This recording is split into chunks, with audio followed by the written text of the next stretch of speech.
right. Edit.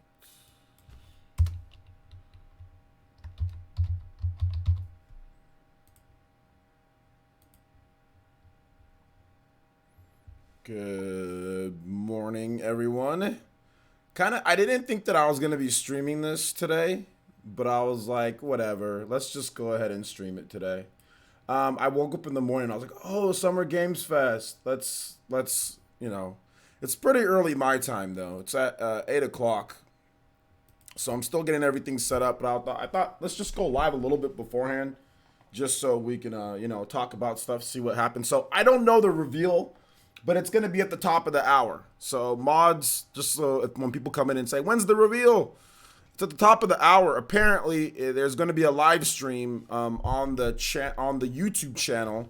So I'll have that here for you guys. You guys will be able to watch it here with me. No green screen layout. So unfortunately, no green screen. No green screen layout. But let's see here. It looks like, yeah, there's a show. Yeah, 30 minutes. It's going to be going down in 30 minutes. So we'll just have this layout here. So. Hopefully you guys are okay with that. Let's see here. So sorry guys, I'm still kind of setting everything up. Bear with me here. Because like I said, I wanted to get, since I didn't schedule the stream, I wanted to give people time to be able to come in. So that's why I went live early. I didn't even eat breakfast. I just took some multivitamins and drank a little bit of water. And just said, oh snap, I got to stream. I got to get this thing going. In terms of events for today, we do have the, We do have the Xenoblade Chronicles stuff. Nintendo gave me a virtual demo of Xenoblade Chronicles Definitive Edition, Future Connected. So make sure you guys check out that. If you haven't seen it, make sure you check it out. My wife says love you. All right, shout outs. Thank you, my beautiful wife. She says love you too. Success. All right, thank you so much. So she's awesome. All right, so we are going to be watching that. Black Pack Fist, what's up, man? Good morning. Good morning. Lemon Pop, thank you. I appreciate it. Who actually checked out my video this morning? Let's see here. I don't think they're going to reveal Unreal Engine 5, Monado 13. I don't think Unreal Engine 5 is going to be revealed, like an engine reveal. That doesn't seem like something that they're going to do here. Seems like it's going to be game related. Probably not Unreal Engine, but you never know, I guess, right? But I don't think they're going to say, hey guys, we got a new engine, There's definitely going to be like a game. If they do reveal an engine, it's probably going to be a game. This game is revealed and it uses an upgraded engine or something like that. But they're not going to say, hey, guys, we got an engine and that's it. Let's see. We got time. Yeah, exactly. We've got time, guys. You guys can go grab a sandwich or do something else. There's still 30 minutes before the show starts. So if you guys can do me a big favor, everyone who's watching here, hit the like button and share the stream. I'm going to put up a Twitter post. For everything. So I'm gonna put up a Twitter post, and you guys will see what's going on here. All right. So give me just a second, guys. Give me just a second for that. I think this is pretty cool though. Like this whole Summer Games Fest thing. Like I think Baron has a really good take on it, or at least he has his own unique take on it. Which we'll talk to him about that on the PE podcast. He doesn't like it though. He thinks Keely's trying to push E3 out. Like Keely was planning this behind E3's back and all that, Good morning, Michael Looper with the $5 holla to start the morning off right. And he says, you still think the reveal is the new Mafia? They just news on the Mafia trilogy coming. I don't know if it's the new Mafia. Because I did see that, the Mafia trilogy for PS4, Xbox One, and PC. But I don't know if it's that, because then, like, that ruined the whole reveal and everything, right? And so yeah, man. Anime, hashtag anime the king with the 99 British pounds. Thank you so much, man. Appreciate that. Amiibo fan with the $2 and says play Guard Planes from Xenoblade Chronicles Definitive Edition. All right, we'll get that music going in just a bit. All right, guys, let's see here. Thank you for the 2, thank you for the 5, and thank you for the 99. I appreciate that. You guys are the homies. I appreciate you guys supporting the stream. Yeah, but I don't know if it's Mafia. But we'll see.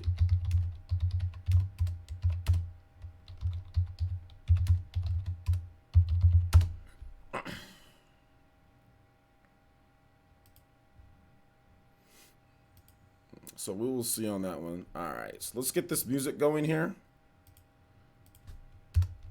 Shout outs to Nerd House as well. What's up? Welcome to the stream, my boy. Welcome, welcome. This background looks great today with the blue shirt. Thank you. I appreciate that, Matthew. Let me see. I think Christian's here. Christian, Unreal Engine 5 was going to be revealed. It would be for I would be the first person to showcase it. Yeah, yeah, definitely, definitely. All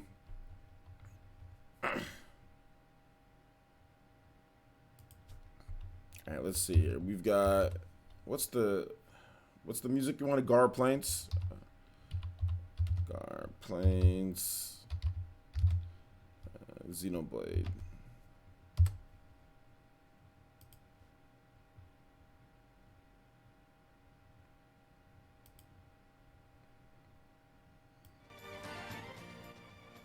All right, there we go. Okay, let's see here. But shout outs Christian, Robert, good morning. Welcome to the stream. How you doing today? This game looks nice Xenoblade video, bro. The game looks beautiful. Yes, it is. Joseph Chip says good morning. I'm going to try to say hi to everybody here. Dior Wilson, the GOAT. What's up, man? Yo, Chris Solberg with the Elite Ninja membership. Thank you so much. Welcome to the Elite Ninja Village. Make sure you check out your perk package. That does get you our Discord link, gets you into some of our video games that we have planned here and everything. So thank you so much. I wasn't expecting any members, but we do have a countdown. We got 5 days to try to hit 323 Elite Ninja. We got a brand new tune-in tier that Chris S. just took advantage of. That does get you into all of our stuff. So see if you guys can take advantage of that, if you want to, of course. We need about, what was it, 13? We got 1. We still need about 14 more to hit our goal so we can get to 350. So thank you guys so much. And if we hit that goal by the end, it'll be a 16-hour Xenoblade stream. If we get to 350, this is part of it to get to, that. So we'll have some game giveaways and stuff too. Gabriel Perez, thank you so much, Gabriel. Katana Riku, good morning. Echo Jams, what's good? Gunslinger, what's up? VC is here, what's good? Lunar, Jax G, what's up, guys? Who did I miss? PS5 incoming? That'd be hype if it was a PS5 announcement, but I don't know if it's going to be. Avedon Smith is here. Rilo, what's up, Rilo S? Hector, what's up, man? Welcome. The Batman game. Yeah, that might be it. Maybe it's the Batman game. That's a big reveal. That's a big reveal. Yeah, don't expect anything Nintendo, guys. Like I said, I think this Summer Games Fest already set a very non-Nintendo vibe. So I don't think there's going to really be anything announced in like these multiple. I mean, there might be an announcement or two, but it's really going to be more PlayStation and Xbox stuff. I don't think it's going to be anything Nintendo stuff. And then all the Nintendo stuff's going to come later, like when Nintendo finally gets a direct together, probably like the end of the summer or whatever. Nintendo will probably reveal some third-party stuff and all that. So yeah. Oh, snap. Let's go. Dawson's here. What's good? TC. But we also got another brand new Elite Ninja. Let's go. The Tune-In Squad. Thank you so much, Lucius. And also my dude, the other dude, Chris. Make sure you guys, if Dank Meme's here, check out Dank Meme on Twitter.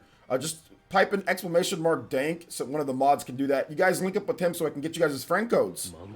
Thank you guys for Elite Ninja up, man. We're trying to get to this 350 end goal, but we gotta get a certain amount this week and a certain amount next week in order to get to that goal for Xenoblade. But we do have a 12-hour stream locked in. If we hit that goal, we'll have a 16-hour stream, and all Elite Ninja here will be available to win copies of Xenoblade Chronicles Definitive Edition. My man Joey V and Destiny FOMO, great people. They are hooking us up with some copies of the game if we hit that goal. So let's do it, man. Top of the hour for the reveal, my boy. Top of the hour for the reveal.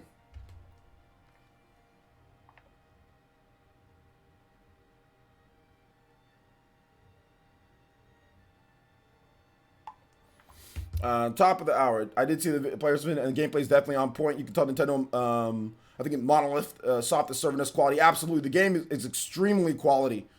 Charlie is gone. What's up, Charlie is gone. Welcome to the stream. Thanks for coming out. Let's see here.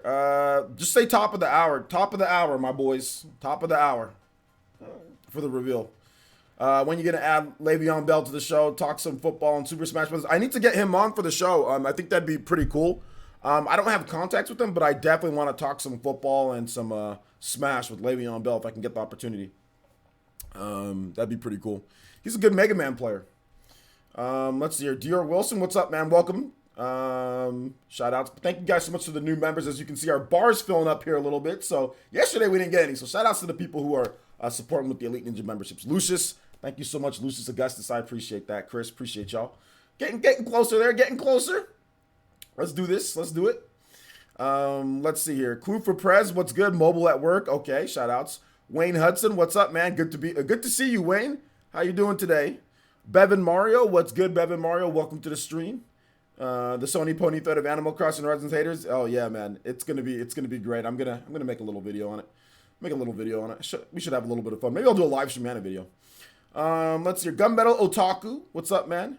No, the Mafia trilogy isn't coming to Switch because it's already been announced for PS4, Xbox One, and PC, so it's not coming to Switch. Let's hear. What's up, OJ? What are you expecting? I'm not expecting anything. I don't know what to expect. That's why I'm here just talking to you guys about what you guys think it might be, but I'm not expecting anything, not expecting any Switch stuff. I have no expectations for this Summer Games Fest because it's new. We don't know what they're going to do at this one. Yesterday, they revealed Tony Hawk. Kind of already knew about Tony Hawk, but they revealed Tony Hawk. So I mean, we'll see what ends up happening. You know, we'll definitely see what ends up happening for this. Let's see here. YouTube needs to make gifts available like Twitch. They do. Lucius Augustus, they absolutely need to. If we had gifting available, we would have hit this 350 easy. But we don't. So it's very unfortunate. So I'm calling upon all of the gray members here. All of the gray Genin in the village to, if you want to, take the next step, you guys can Elite Ninja up. That's why we put the new tier for you guys, the tune in tier. Cheaper for you guys, and it gets you a lot of the benefits. Not everything, but it gets you most of the stuff. So yeah. But it's all good. I appreciate the support. The fact that we could have 300 plus Elite Ninja is awesome anyway. T-Zone says, I still think we haven't at each other on the Switch.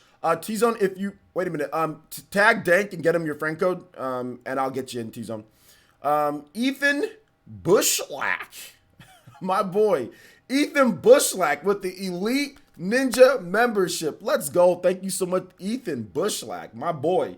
Thank you for becoming an elite as well. Shout outs. We got 3 new elites in like less than 10 minutes. That's freaking hype. Thank you guys so much. I appreciate that. Helping us get towards this goal. 313. Once again, we will be having some dope stuff for you guys when Xenoblade drops. 12-hour stream, maybe even 16 hours and multiple. We have a 12-hour stream confirmed.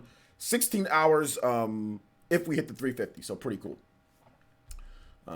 Pretty cool. Let's see here. All right, so what are you guys' thoughts, man? What are you guys expecting? What are you guys expecting to see, or what do you guys think you guys can see?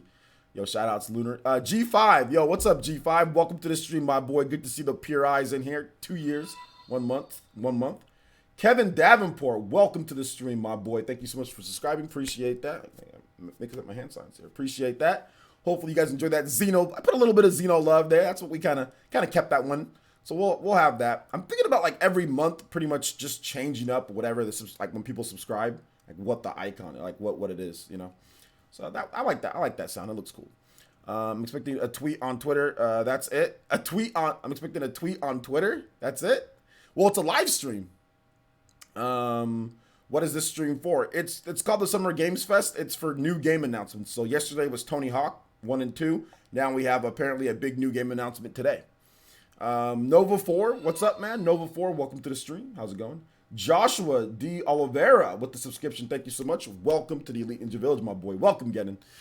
Anybody who's new, or if you haven't subscribed yet, if you're watching, you definitely want to make sure that you subscribe. I am a professional content creator.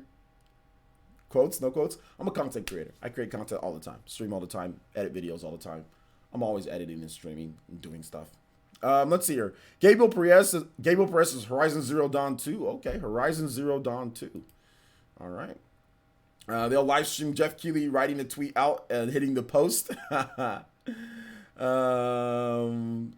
It's a live stream. Yeah, it's literally a live stream. Let me show you guys what's going on here. All right, so here's our layout, guys. Sorry, no green screen, but I just don't feel like setting up green screen with the new layout that I got right now.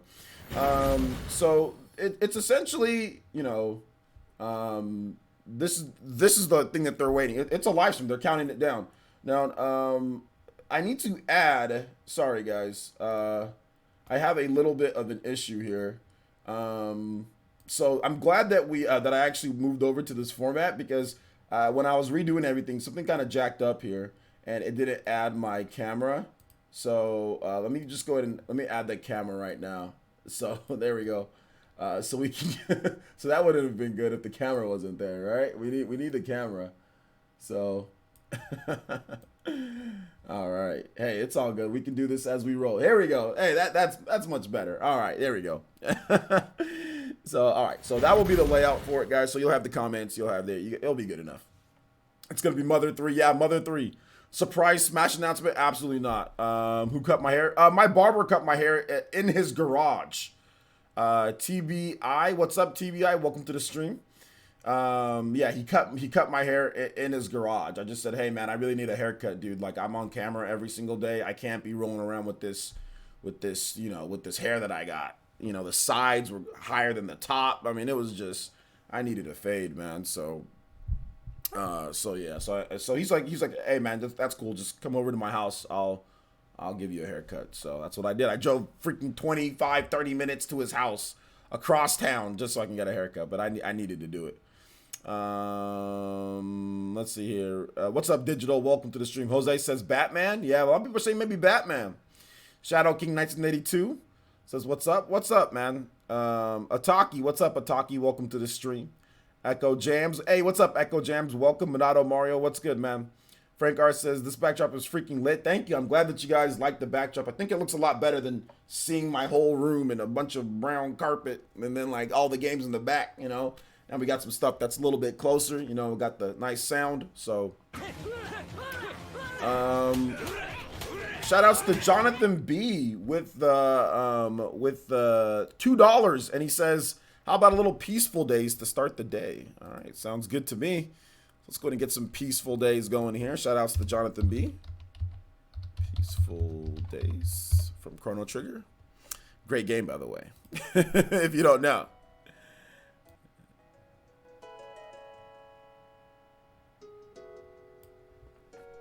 Good morning, Bucks Bomber. Emmanuel, what's up, man? This is what's happening here. What do you mean by what's happening here, Emmanuel?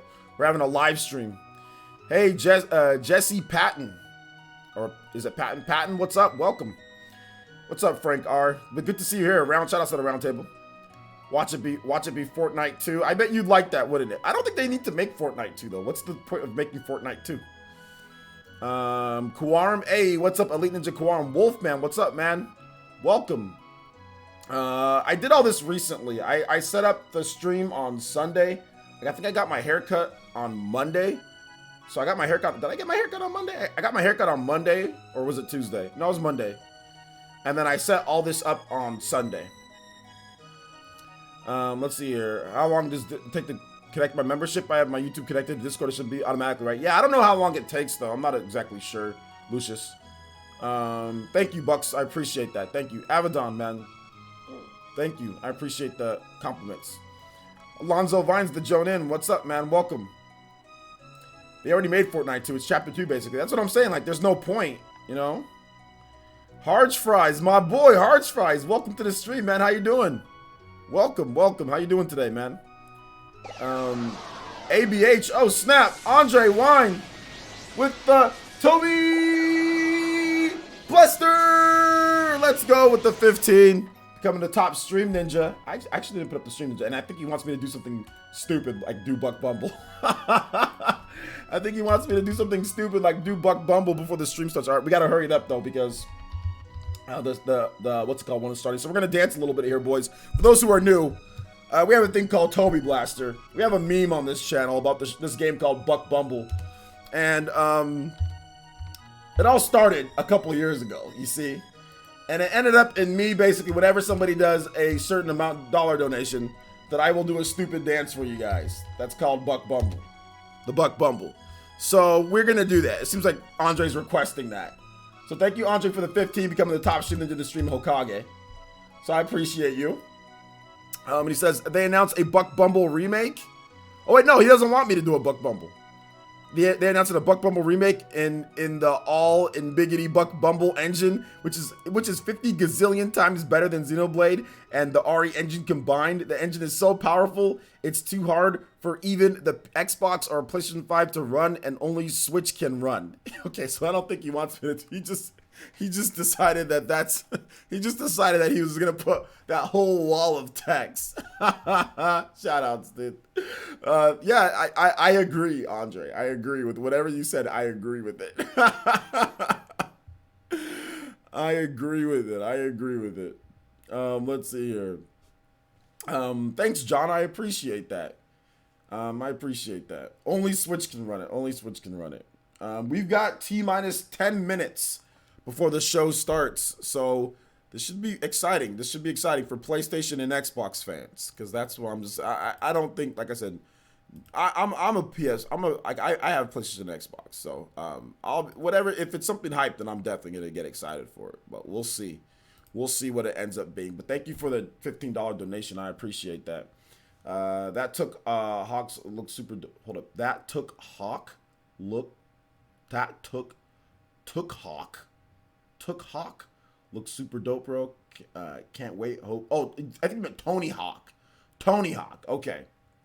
All right, we got a couple of big donations coming in through here.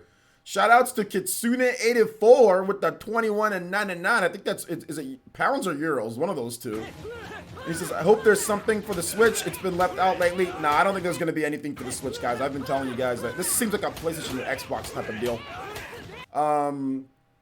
Let's see here. David Valdez with the big 25 as well, and says, working at home, listening to OJ, go on DoorDash and have breakfast on me. Yo, I prefer Denny's Grand Slam breakfast. Yeah, man, that sounds like a pretty good idea. I think once I'm done streaming for the day, I'll take a little bit of a break. I'm gonna call my wife later after I'm done, and then I'll take a break, and then we'll stream again later at night. I got some more Xenoblade stuff that I gotta edit for you guys tomorrow morning, but yeah, I'll definitely take a break and get some breakfast for sure, because I didn't eat. But thank you, I appreciate that. That's very kind of you for breakfast. I will definitely take you up on that offer. I have a Denny's pretty close to me, and they do takeout. So I'll definitely take advantage of that, my boy David. I haven't had Denny's in a while. I actually like Denny's. I think it's pretty good. But then again, I'm not picky with food. I'm not super picky. Just as long as there's like a chicken option or just normal foods. I don't eat anything extravagant or super expensive. Like I just put normal basic proteins and stuff in my body. I don't put anything like anything crazy or anything like that. So yeah, thank you, David, for the 25, man. I appreciate that. You have become the top stream ninja and the stream Okage as well. So you guys give some love to Mr. Valdez. Hold up, I just put your last name. Hold up. We can't be having that. We got to put the whole thing here.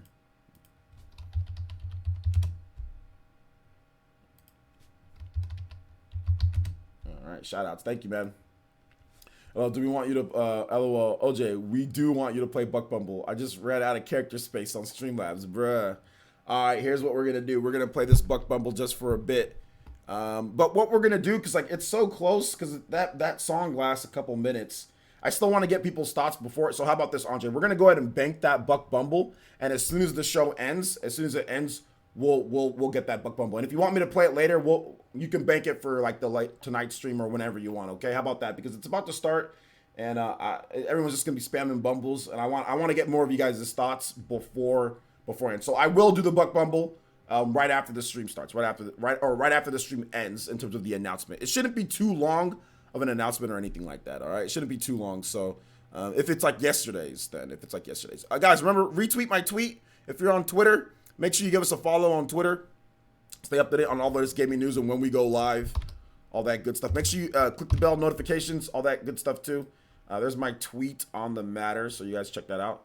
Yo, what's good, my dude? I didn't even know this was today, but we're here anyway. Exactly. People just got the faith that after Xenoblade, Nintendo has Clubhouse games, Deadly Premonition 2, Bravely Default 2 is confirmed as exclusives for 2020. I don't know why you're saying people got to accept that. We don't have to accept that. If you know anything about Nintendo, they always have unannounced games for 2020. So, like, if you think that that's only going to be it, that's fine. But you will be proven wrong once again, VC. You will be proven wrong. So it's okay. I've been covering Nintendo for 10 years now. But hey, you Zoomers want to come in. You Zoomers want to come in and try to say this is fact and this is what you guys think. Hey, that's fine. But hey. That's fine. I don't gotta accept anything from you though, to be honest. If you want me to be honest, but no, I don't. But hey, I know what I know. You know what you know. So we'll see. Let's see here. Michael Luber says they said it'll be about an hour. Okay, so 1 hour. So that's not too bad. We got 5 minutes. I can't stand when people that are younger than me, that haven't been covering Nintendo as long as me, sit here and try to tell me what Nintendo's about or what Nintendo does. Like, this is every single year. Baron had a live stream about this the other day. He's like, you guys, every single year, the same people say the same thing every single time when Nintendo's gonna announce something, or if there's something that's inhibiting development. Y'all say the same thing every single time, and that's what you say. That's all there's gonna be. Shut the hell up, man. Like, I'm so tired of you guys. Like, I'm so tired of you guys pounding your fist and telling me what you guys think. Y'all don't know anything, all right? I know more than what you guys know. I'll tell you this right now. I know more than what you guys know. So don't sit here and tell me people got to I don't got to accept anything from you or anybody that sits there and tries to tell me what they know or what they think. No. I don't got to accept anything, especially when I know more than you. So no, I'm not going to accept that. Just sit down, shut up, and wait for the announcements when they can get things back on track, all right? I'm so tired of people trying to tell me what I know or what I should know. Like, get out of here. I've been doing this for 10 years, man. I've been doing this when you were in freaking elementary. Let's see. I've been doing this since you were in elementary, dude. All right, let's see here. Don't play through Xenoblade Chronicles Definitive Edition today? Yeah, absolutely. It was fun. Nintendo literally just told you and told everyone that we have unannounced games for 2020. Nintendo just told you.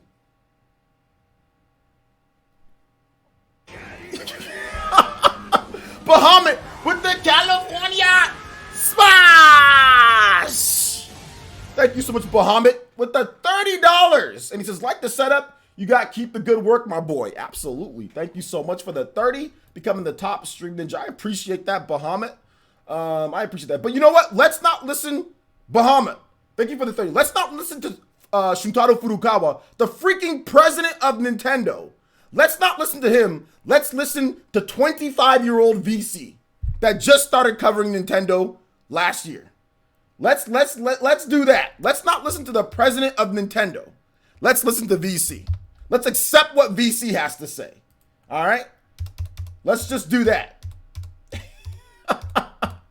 Let's do that. Let's not listen to the president of Nintendo as he's talking to investors. By the way, it's against the law to lie to investors, by the way. Let's not listen to the president of Nintendo. Let's listen to VC instead. Okay. I got you. I got you, VC. By the way, it is against the law to lie to investors, by the way.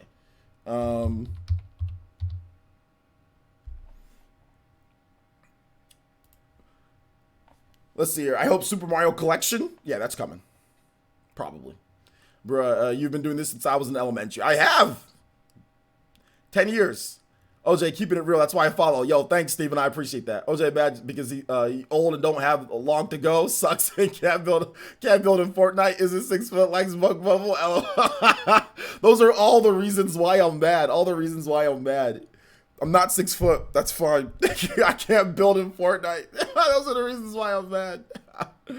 EA lies to investors all the time. They actually don't lie to investors all the time. No, they actually don't lie to investors. EA skirts the truth. EA skirts the truth. But are we really comparing EA to Nintendo? But EA's never actually bold-faced lie to their investors. No, they skirt the truth. If you watch my video, which you didn't, I clearly explained how they don't actually lie. They kind of just skirt around. They kind of wiggle. But I don't ever recall Nintendo ever lying to investors when they say, hey, we've got this for this year, or this is what, if there's unannounced games, that which they've said before, there are unannounced games. So no, that's stupid. Abaddon with the $10 and says, lunch on me. Yo, shout outs to Abaddon. Thank you so much for the Joe But we're gonna JoJo our way over to the reaction live. Notifications will still go up, guys. Notifications will still go up, but they will be muted. But they will pop up right here, right on the screen where the chat box is. So if you do want any contribution, that's fine. And I'll give you guys your shout outs after the show is done or in between some dry periods or whatever the case is. But yeah. All right. Oh man, what the heck? Final Countdown? I'm gonna get copyrighted. Why are they playing Final Countdown? Are you stupid, Keely? What the hell is wrong with you? Anyway, thank you for the 10, Abaddon. Thank you for the support today, boys. Heck, we were on for about 30 minutes. Crazy amount of support already, so thank you guys. Damn, this is freaking fire. Loving the layout. Thank you, Frank. OJ is an OG in these YouTube streets. Put some respect. I know, exactly. Put some respect on my name, bro. Freaking Kiwi playing Final Countdown. Corny mother. corny jabroni.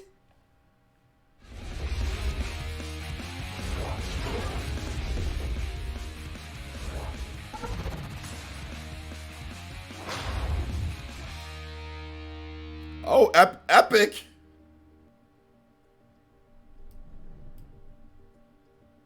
Hello, I'm Brian Karras, Technical Director of Graphics here at Epic Games. Hi, I'm Jerome Plateau, Art Director of the Special Project. A few years ago, we got together as a team and brainstormed where we thought we could push forward state-of-the-art and real-time graphics. There were two key areas that stood out. The first, dynamic global illumination. Beautiful bounce lighting, instantaneous. There's audio lag, there is. I'm constrained to do a game where the world has to be static, and I'm able to iterate a lot faster. And we call this new system Lumen. We're about to show you what it is capable of. But first, there was another area that we thought we could push forward. Truly virtualized geometry. The artist wouldn't have to be concerned over poly counts, draw calls, or memory. You could directly use film quality assets and bring them straight into the engine. And that's a big deal for artists. I just want to be able to import. Just works. And we call this new technology Nanite. Here is the future of Unreal Engine running live on a PlayStation 5. Ooh! Let's take a look at it. Running on PlayStation 5. This has to be the right way.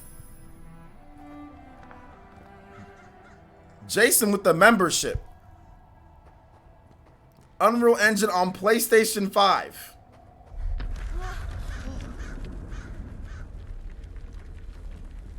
The record button? Nah. Stop a moment and take a look at some of the key features of this demo. Much of what you see was built with Quixel Megascan assets, but instead of using the game versions, we used the cinematic versions, which would typically only be used in film. There are around 1 million triangles each, and thanks to virtual texturing, they all use 8K textures as well. Nanite can render an insane number of triangles very quickly. There are over 1 billion triangles of source geometry in each frame that Nanite crunches down losslessly to around 20 million drawn triangles. What does that many triangles look like? This isn't noise. These are the triangles, each a different color. Most are so small that they look like noise. Nanite achieves detail down to the pixel, which means triangles are often the size of pixels. This amount of geometric detail requires shadows to be pixel accurate as well, and Nanite can do that too. Lighting, what the hell? all of the lighting in this demo is completely dynamic. What with the the power hell? of Lumen that even includes multi-bounce global illumination. No light maps, no baking here. Without GI, all of that beautiful lighting is It's gone. low. With Lumen enabled, we can move the light and the bounce changes instantly. Okay, let's keep going.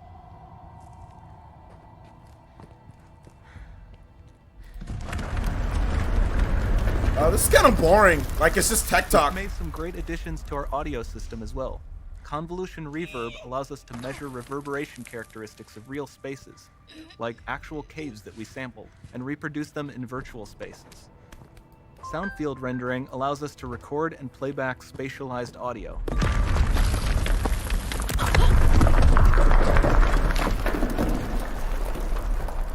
All of this adds up to a more immersive experience.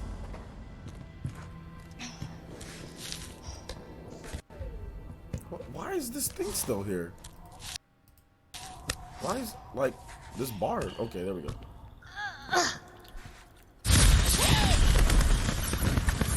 This swarm of bats was created with our Niagara effects system. Particles in Niagara can now talk to one another and understand their environment like never before.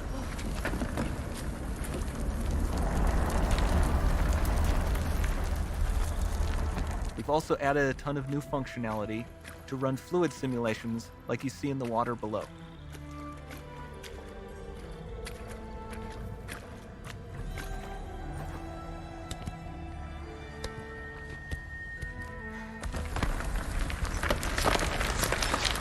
The demo runs on our chaos physics system. Here we are using it to accurately simulate the rigid bodies of the falling rocks and the cloth of her scarf.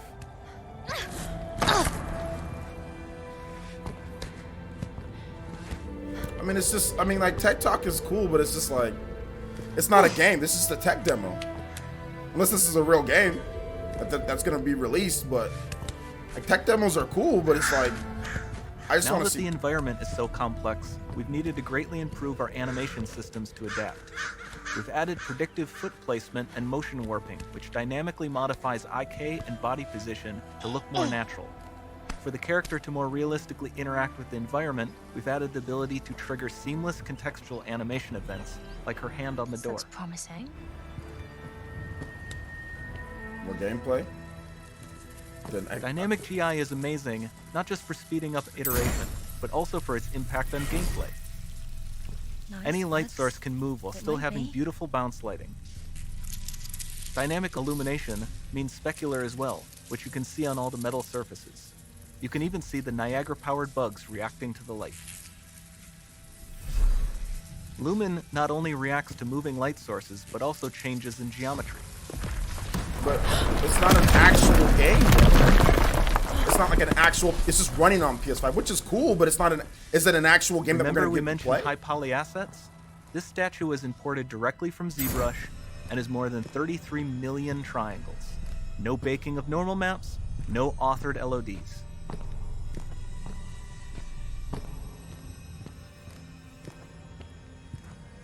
And we can do more than a single statue. There are nearly 500 of that exact statue at the same detail level placed in this room, for a total of over 16 billion triangles from statues alone. Over this entire demo, there are hundreds of billions of triangles.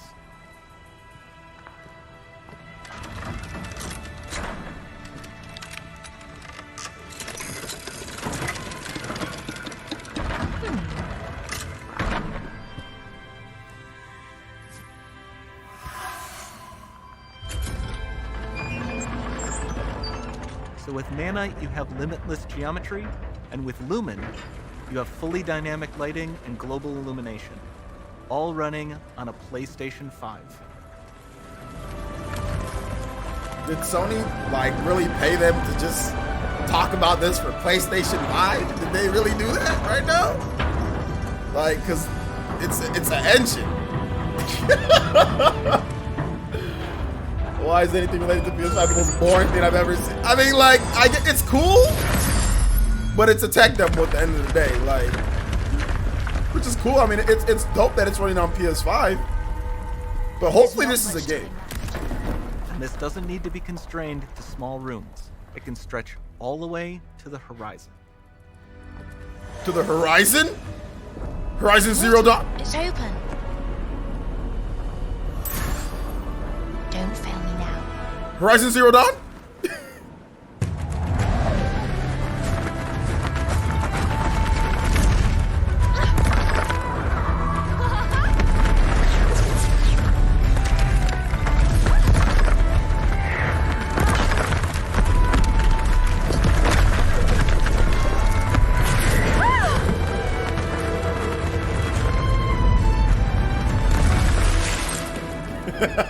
That's a reach. I did a reach. But what if it is? It is. It's. She kind of looks like Aloy. It's time to see what's next.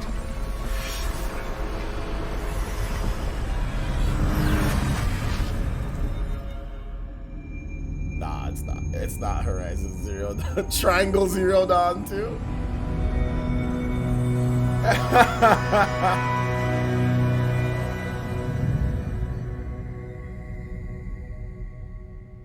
You guys were right. So it is. It's Unreal Engine 5 coming 2021. Oh, so it's not going to launch with the systems. There you go. The Unreal Engine 5 is real, and that was the first real-time footage of something running on the PlayStation 5 as well. Such a amazing day, I think, for gamers to get a glimpse at where games are going next. And now it's my honor to be joined by three guys from Epic to talk a little bit about today's announcement. Of course, we've got Tim Sweeney, Kim LeBerry, and Nick Penwarden. Guys, thanks for joining me here virtually. This is a really big and exciting day. I mean, I think I just was so blown away when I saw this footage about what UE5 can do. And Tim, this is, I know, a special moment for you to have, put a 5 on this Unreal Engine. I remember the first time you showed me the original Unreal Engine. I think it was like 1996 at E3. At a Marriott Marina Del Rey, and I was looking back last night at like the old Next Generation magazine cover with like, can you believe this is what a PC screenshot of the original Unreal Engine, how far we've come. Tell me, I mean, this is a big moment for Epic, but what does this mean to sort of the company right now to be able to, debut the first PlayStation 5 footage, but also, introduce, a new numbered version of Unreal? Well, this really is a generational leap or more in technological capabilities, and the hardware that Sony is launching is absolutely phenomenal.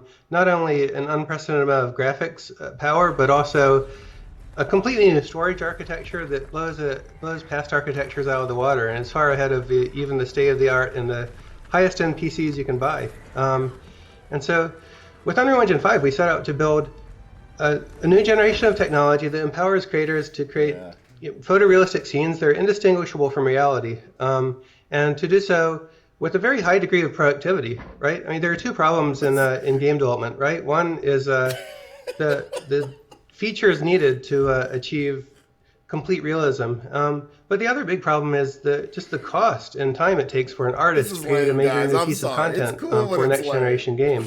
And so Unreal Engine 5 attacks both of those problems. We have the nanite system for virtual geometry. Look at this nerd! Sub-pixel geometry, which damn is nerd! imperceptibly Talking trigonometry on stream! Full high-quality assets, so the movie-quality assets that were originally scanned. Also, the Lumen, the real-time global illumination system, not only to bring unprecedented quality and lighting to the environments, but also to free artists from having to worry about the details of lighting their levels, and make all these trade-offs in static lighting versus dynamic lighting. And so we're really trying to empower developers here, and to enable developers to create a new generation of experiences that are both unbelievably realistic, but also economical and practical for them to create without having to have a 1,000-person team. Yeah, I mean, when you look at that footage, in 4K, I mean, just the level of detail is absolutely stunning. Kim, maybe you could break down a little bit of this, sort of visually, what's happening that makes it look so incredible? Because I know you've got a couple of new systems that you're really proud of, and maybe talk about nanite and what that is and how it works and how it's going to kind of shape games moving forward. Okay, so nanite is a new geometry system for Unreal Engine that lets us get down to almost sub-pixel levels of detail on the screen. It's possible because we have a new generation of hardware that really allows us to put loads and loads of triangles at the screen. And we thought that we'd come up with a new technique that allowed us to be able to create content in a similar way to the way that they do on movies today. So in fact, when you look at that demo, all them assets, Nana is basically ingesting all the movie quality assets from Quixel to make that scene. And the artist doesn't even have to think about it. They can move rocks and mountains and statues wherever they want in the scene and not have to worry about triangle costs anymore. Lumen, the global illumination system that Tim mentioned, that just produces incredibly realistic and accurate bounce lighting. So wherever you place a light in the scene, its effect on the whole world is seen instantly by just moving things around. It's amazing. Yeah, when I saw that demo, I was just so blown away by the visual fidelity, and also I think how much felt, at least to me as an end user, how much felt that so much of the environment was streaming in real time in so much detail, especially that sequence where she's flying through the environment. Mark Cerny has talked a lot about PlayStation 5 and the incredible bandwidth it's going to have to move data from the SSD right onto screen. Nick, can you maybe talk a bit about how that's sort of manifesting itself in this demo? I assume some of, those improvements in PS5 are enabling types of things that just weren't possible in previous generations. Yeah, so Nanite enabled the artist to build a scene with geometric complexity that would have been impossible before. There are tens of billions of triangles in that scene, and we simply couldn't have them all in memory at once. And so what we end up needing to do is streaming in triangles as the camera is moving throughout the environment. And the I/O capabilities of PlayStation 5 are one of the key hardware features that enable us to achieve that level of realism. Yeah, no, it's stunning to see that, and I think also the global illumination. I think people have heard that concept before, but now really manifesting sort of in real time in that environment with the flashlight or some of the other lighting scenes. Can you guys maybe break down sort of from the gamer perspective, like how games are going to change because of the full global illumination? Well, first of all, this enables a much wider variety of games to have very realistic responses to light. Everything from large-scale open-world types of games, with day-night cycles, being seamless transitions from indoor to outdoor. It's it makes lighting one of the things that the developers don't have to worry about. And it's a freeing technology. Not only does it mean more real-time lighting in games, but it also means there's a large set of problems that were very tricky in the previous generation that developers just don't need to worry about. And so I think you're going to see a much wider variety of types of games, taking advantage of Lumen and taking advantage of Nanite. And one of the core elements of every new generation transition is new hardware capabilities with an order of magnitude improvement over previous generations enable entirely new types of games to develop. The Battle Royale genre didn't even take off until the current generation, where you finally had enough computing and graphics power to enable a 100-player game with very, very high fidelity encounters. This new generation of technology that we're building with Unreal Engine 5 and that Sony's empowering with PlayStation 5 will enable entirely new types of game experiences that we can't even anticipate yet. Yeah, there's been a lot of talk over the past couple of weeks about the next generation and kind of will the leap be as great as previous generations? What are the types of things we're going to see? I think this demo, at least to me, is the first kind of real-time example of something that really grabs me. And I just wanted to confirm, like, what we're seeing there, that's all, like, you can actually play that with a controller? Like, that's not kind of frame dumped or anything? That's actually playable? It's a fully playable demo, and Wow. we plugged in a recorder into the back of a PlayStation 5 dev kit and recorded the signal that came out over HDMI. So it's a totally live demo, and it's replayable, and it's a little bit different every time you play it. Wow. No, because I mean, that flight sequence, everything, that's what's so exciting to me is like, this is, real-time footage. So what do you guys think? I mean, when people say like, what is the leap of this generation going to be to sort of, previous generations from like PlayStation 3 to 4 or whatnot? Is it any different this time? Is it going to be greater, less, or we don't know yet? I think the sense of immersion, one of the great things about playing games is you can transport it to places that you could never go in the normal world. This level of lighting and detail really gets you to a point where you're feeling like you're inside a movie set. Things are so realistic. And it's gonna aid the storytelling. I think that the sense of immersion, the feeling a player gets from actually visiting a space will be much deeper than you've ever seen before.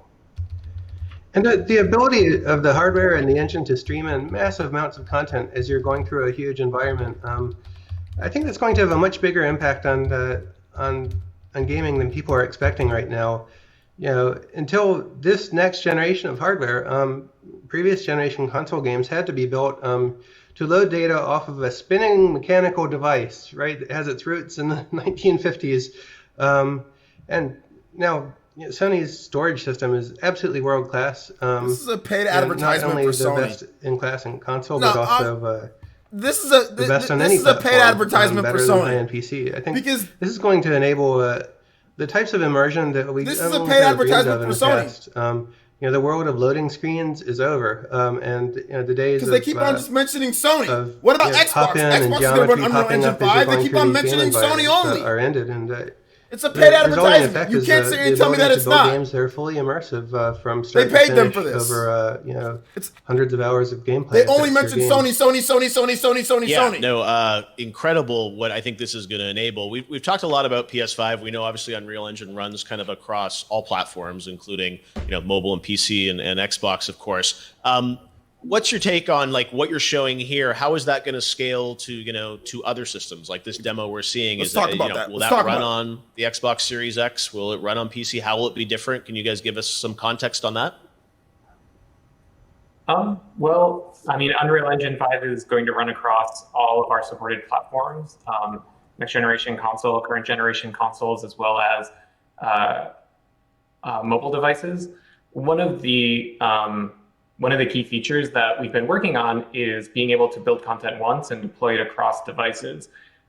So on higher end hardware where we can support Nanite directly, we'll be able to render scenes at the fidelity that you just saw, like on PlayStation 5. For, say, an Android or iOS mobile device, what we will be able to do is have tools that help to scale that content down so that you'll be able to take the game that you built at the highest fidelity level for console and bring it to all other devices.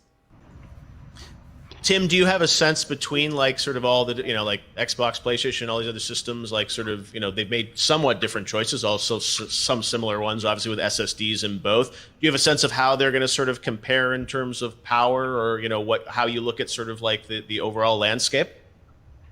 Well, we love all of our babies, and we can't make comparisons or pick favorites. But the Nanite technology we showed here is going to run across all next generation consoles and high-end PC.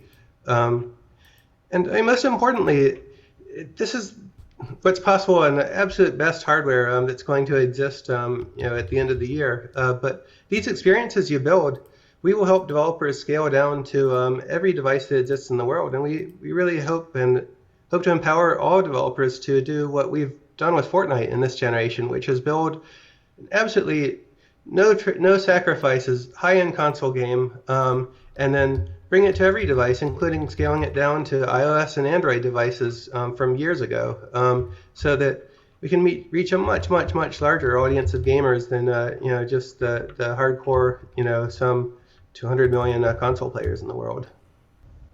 So Kim, I know a lot of gamers around the world watched that footage and said, wow, I want to play that, but I'm sure they're also trying to kind of extrapolate out of that, since it's this is not a game, it's a demo.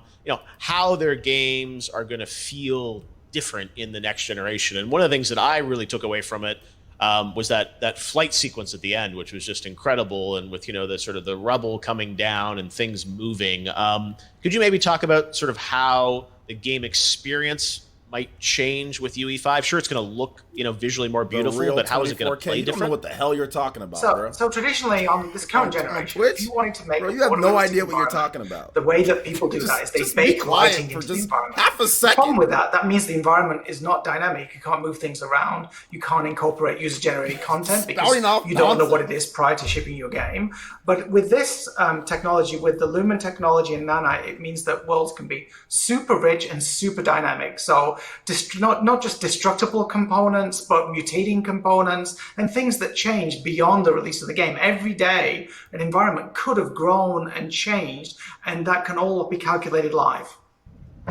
And does that extend to I assume destructible environments and whatnot, and allowing people to sort of, really that sequence in the flight where you sort of, saw the sort of tower crash down or whatever. That felt to me, I just hadn't seen that level of detail in a game like that. And some games like Uncharted or whatever sometimes have big destruction moments, but it felt like that was so detailed and so realistic. Is that partially because you can now move the environment more in real time? All current gen. Yes, and even effects like when we open that big dome and mobile devices devices are, the light just so it's floods in coming and to everything bounces that's all over the current place. right now. That's Switch. You Switch really, is current. the way you would have had to Coming do to that Switch, is coming to PS4, and now Xbox it One, can be fully mobile dynamic. devices, You can blow a the hole in the next gen, the sky and the nanolight light will come thingies and all that. through. It's coming to even high-end choose randomly systems, colored so lights. Xbox If you put them into Series the X scene and as a PS5 player, and then they're going to have an high-end effect PCs. on the whole Stop world. arguing like Jabronis in the chat. So in the past, you could get that literally effect, just but it would have explained to be it to sort you of guys. pre-calculated, I guess. Is that how it Yeah, worked? yeah, exactly. And even if you want to, like, if you're saying you're in a dungeon and you place a light, you see you've got a candle that you happen to have in the game, and you place it,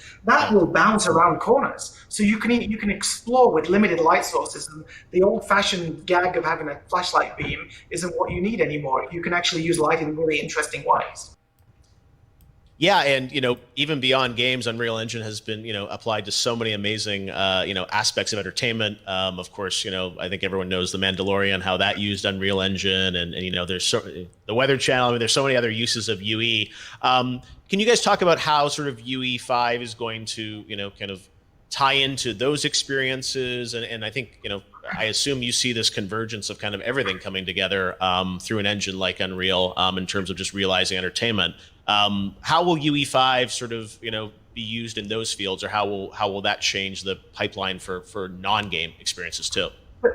So one of the great things about Nanite is that it finally allows content creators of all kinds to be able to use movie quality assets. So there really won't be a difference. If you're building an environment for a film versus a video game, or you're making an IP that's transmedia, you can build things the same way now. And that was we had so much exposure to film customers over the last few years using our engine that we really wanted to remove the barrier for them and for all game makers. Right now, you pick a high resolution asset you want, you load it in, you don't have to think about making levels of detail or normal maps or any of the usual stuff that goes with making game content. It's a pretty freeing experience for anybody trying to tell a story or to make an experience.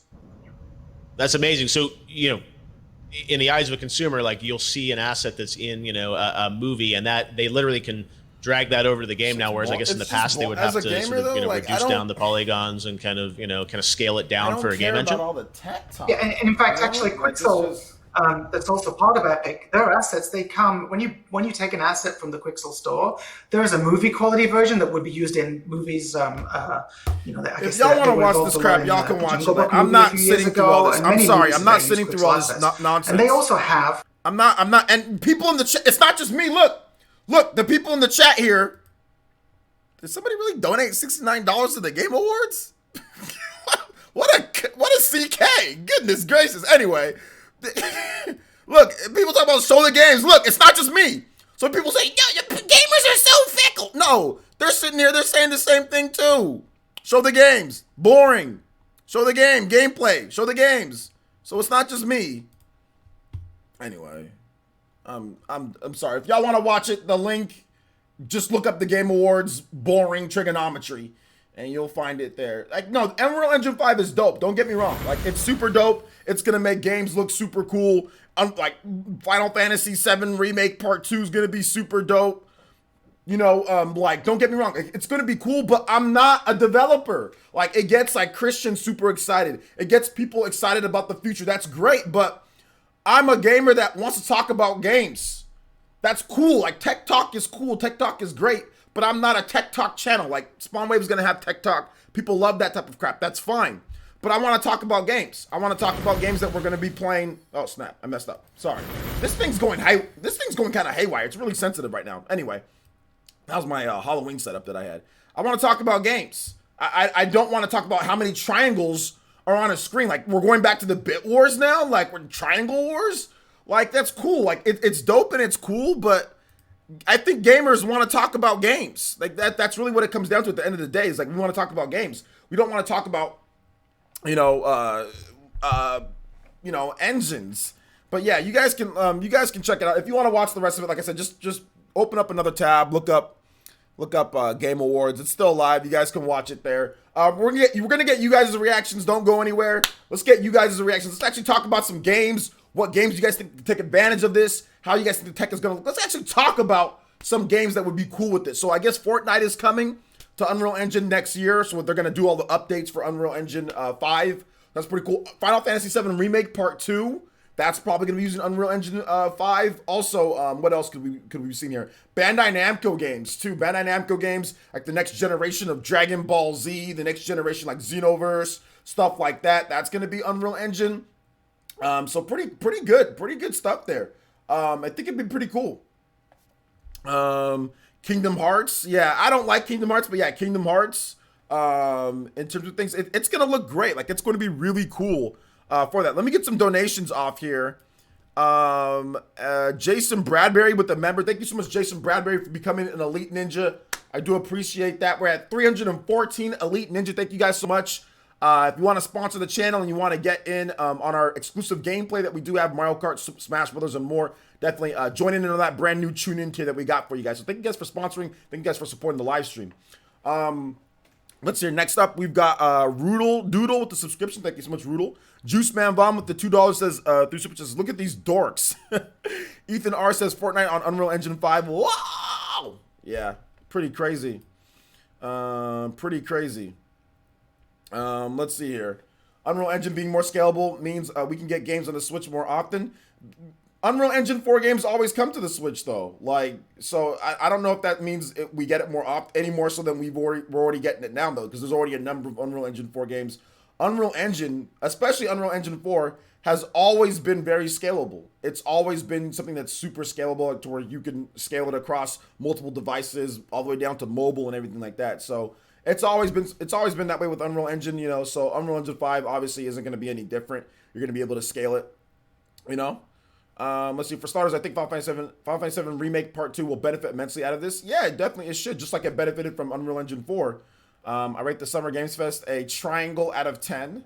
I'm a dev and I'm mildly interested, but I understand your sentiment. Yeah, TPN is like, I get it. Like, it's cool, you know, for like potential games, but we don't actually have those games, and it's not coming to next year. Unreal Engine 5 isn't going to be fully available, right? Apparently until next year, or maybe developers kind of have it right now, but we're not going to see those games till next year. So it's like, I mean, that's cool. And like, I mean, I guess but like, I didn't see any actual gameplay, but yeah, the possibilities are great and they're awesome. But without any game to kind of really put it together, how excited should I get? That's cool. It looks great. You know what I'm saying? Like, it looks cool, but it just looks cool. That's all it is. It looks cool. But I mean, if people want me to be jumping up and down for joy and be going crazy and psycho over that, I mean, you know, Tales of series taking advantage of my heart, can't take it. Well, no, Tales of, it's going to be, guys, the next big Tales game, the Unreal Engine 5, it's probably not going to be that. It's probably going to be Unreal Engine 4. The games that are Unreal Engine 4 on it's going to be a while before we get that. You know, it's going to be a while before we get some of these big Unreal Engine 5 RPGs. Don't expect them to be next year, you know, because a lot of these RPGs are just dropping this year with Unreal Engine 4, right? So don't expect these Unreal Engine 5 big RPGs to be available next year. Don't expect that. Let me unmute this the alerts. Shout outs to Eric P. Let me replay that too while I'm at it. Eric P with the $10 JoJo beatdown and says we can't even walk on rocks half the time in games. I want destructible environments and more object manipulation with your character. Real improvements, not triangles. Yeah. Yo, shout outs to TCRX with the $5 holla. Thank you, Eric P. I agree. I want more I want more not just like illumination and stuff like that, like actual like destructible, you know, walking on things, like being able to like interact a bit better. But I mean, we'll see. Maybe they'll have that with Unreal Engine 5. But thank you for the big $10 donation. I appreciate it. You guys give some love to Eric P with the 10. Also, TCRX Gaming with the $5 holla. He says, thank you for ending that, bruh. Yeah. Some people are getting salty on me on Twitter because I called them nerds. I'm a nerd too. I'm a nerd as well. You know, so I'm a nerd. I'm a nerd as well. So yeah, man. I'm a nerd too. So it's all good. I just think that it would have been cool if maybe if they showed off Fortnite, you know, if they showed Fortnite with some of the new added things, then that would have been much better. Because they can show something that's actually a game, not a tech demo. But I didn't get super excited for the tech demo of Unreal Engine 4. So why am I gonna get super excited for the tech demo of Unreal Engine 5? You know what I'm saying? Like, they just showed off that demon walking around and all the bricks and, you know, I mean, that's cool. You know, but tech demos are cool, but sometimes they don't end up being stuff. Remember the Wii U tech demos? People got hyped for those. Remember the Legend of Zelda realistic tech demo? Yeah, we got Breath of the Wild. You know, so we didn't get a game that looked like that tech demo for the Wii U. Remember that Bird tech demo? I don't think Nintendo even made a game that looked like that. You know what I'm saying? So it's it's cool. Don't get me wrong. Like, I'm pretty sure there's gonna be games that look like that Unreal Engine 5 tech demo or whatever. But it's like I'm not gonna be sitting here getting all crazy for non-games, for tech demos. You know. So it is what it is there.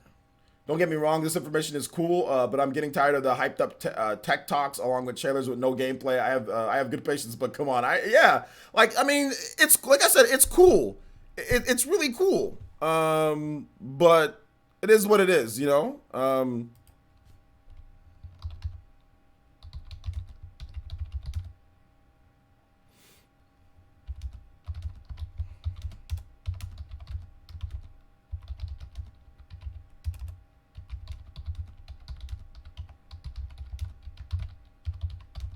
Let me type this up on Twitter.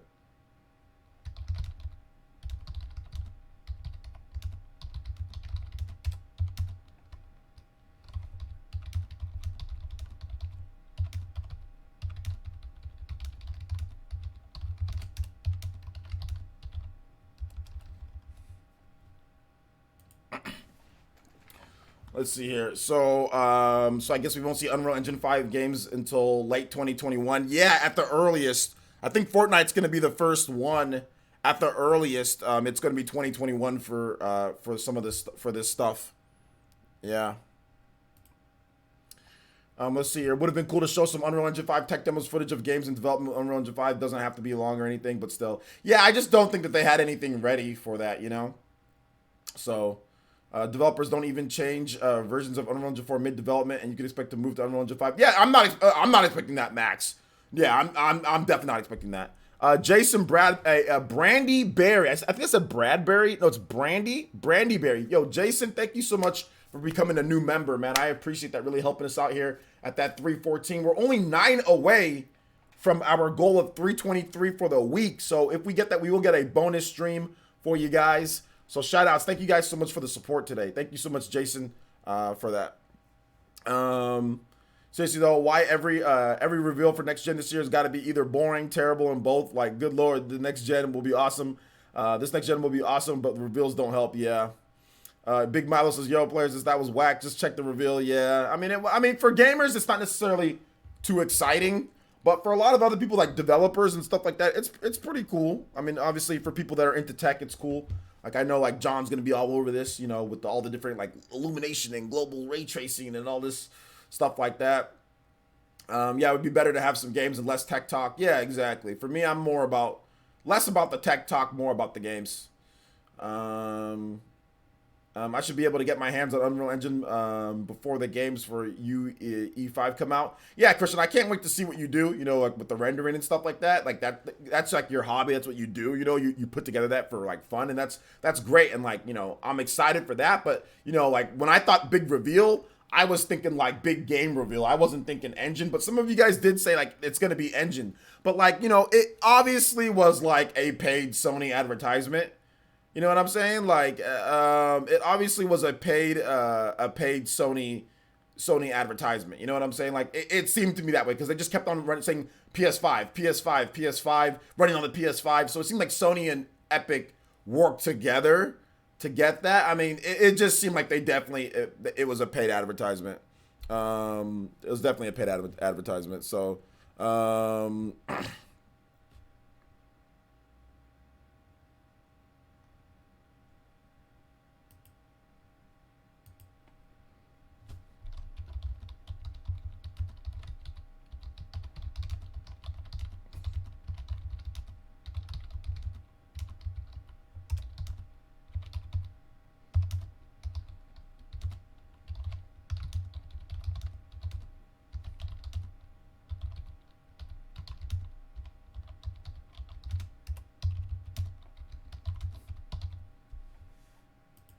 all right, there's this crazy guy on Twitter that I'm definitely gonna block. His name is MC. I say the big announcement today. Look at how sensitive people get on Twitter. Let me show you guys how sensitive people get on Twitter. All I said was this: the big announcement for today was a tech demo in Unreal Engine 5 with a bunch of nerds talking tech. Bruh, that's all I said. A bunch of nerds, and then this guy says a bunch of nerds talking tech. Wow, way to be an ass. And I'm like, bruh, oh my gosh, peeps get offended over anything these days. Chill out, dude. Are you kidding me? You straight up offended people and then put that comment. This is what represents you, Nintendo of America, Nintendo Europe. Like, seriously, this is what people, are people really going this far? He says, and then Katana says, I think you're overreacting. LOL says, no, this is exactly how to deal with wannabe bullies. Because I call some nerds talking tech because I'm entertaining people? I'm bullying millionaires? I'm bullying millionaires.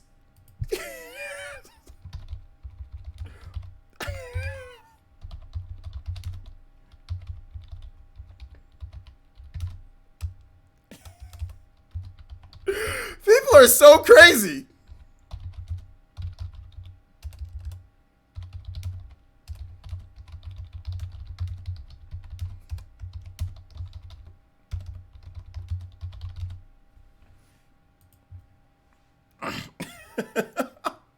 People are so crazy, man.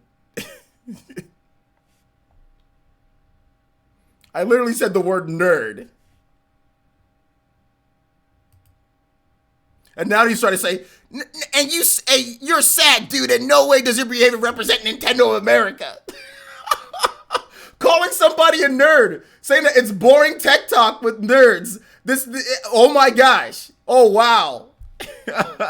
How dare you bully millionaires? Wow.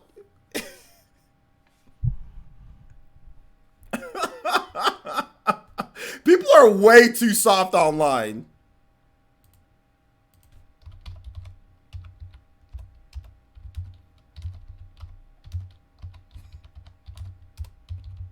I'm gonna have to hit you with the block.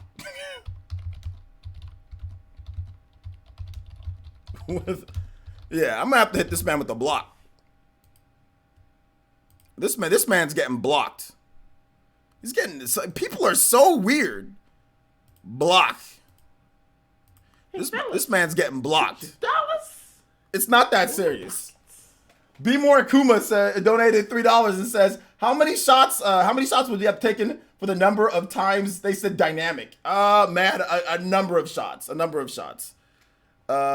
you think Final Fantasy 16 will be revealed with PS5?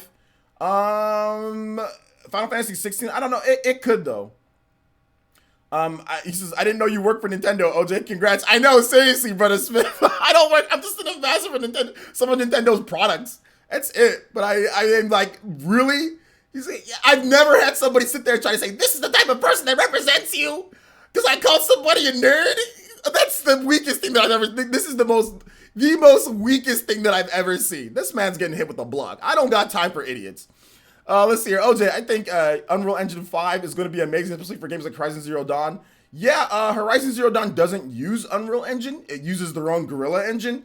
But I don't know if they're going to make the jump over to it. But yeah, Horizon Zero Dawn doesn't use Unreal Engine at all. At least Horizon Zero Dawn,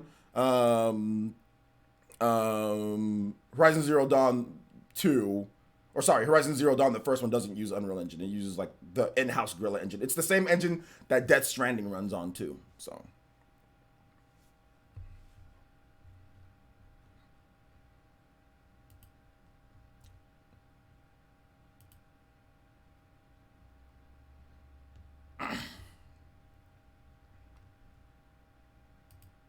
I've never seen somebody get so butthurt on Twitter about me saying nerds. I didn't call them like douchebags. I didn't call them, and I called them a nerd. I see y'all rushing over there though. Y'all saw that. Y'all rushing over there. I'm sorry, but that needs to be, that man needs to get, okay, now VC has offended him now.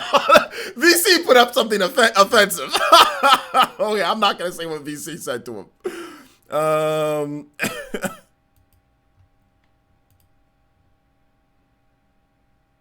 He says, congrats.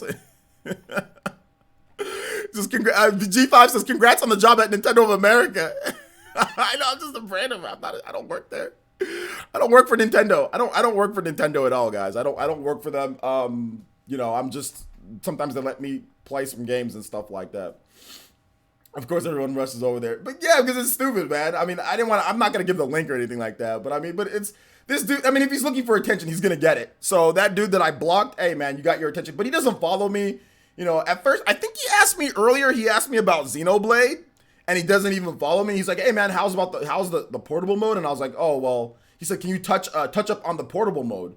I think he meant like ask them to touch up on the portable mode, like ask them to fix it or whatever for Xenoblade Chronicles Definitive Edition. I was like, dude, I don't develop the game, and I haven't played it, so I don't know. So he didn't follow me, and then he went from that, and he doesn't follow me, to this, like basically just like stalking my account. Dude's been stalking my account, so he's gonna get blocked if you don't follow me. And yet you're peppering me with questions, and now you're sitting there and stalking my account. Now and you don't follow me. Well, how are you seeing my tweets?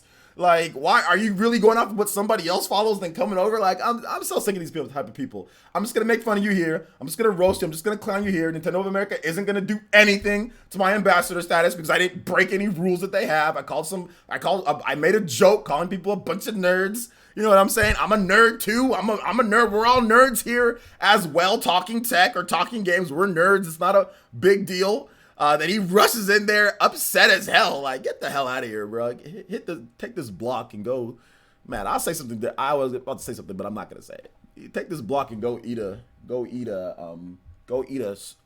hot dog. How about that? Take this block and go eat a hot dog. Let's see here. They're really feeling it.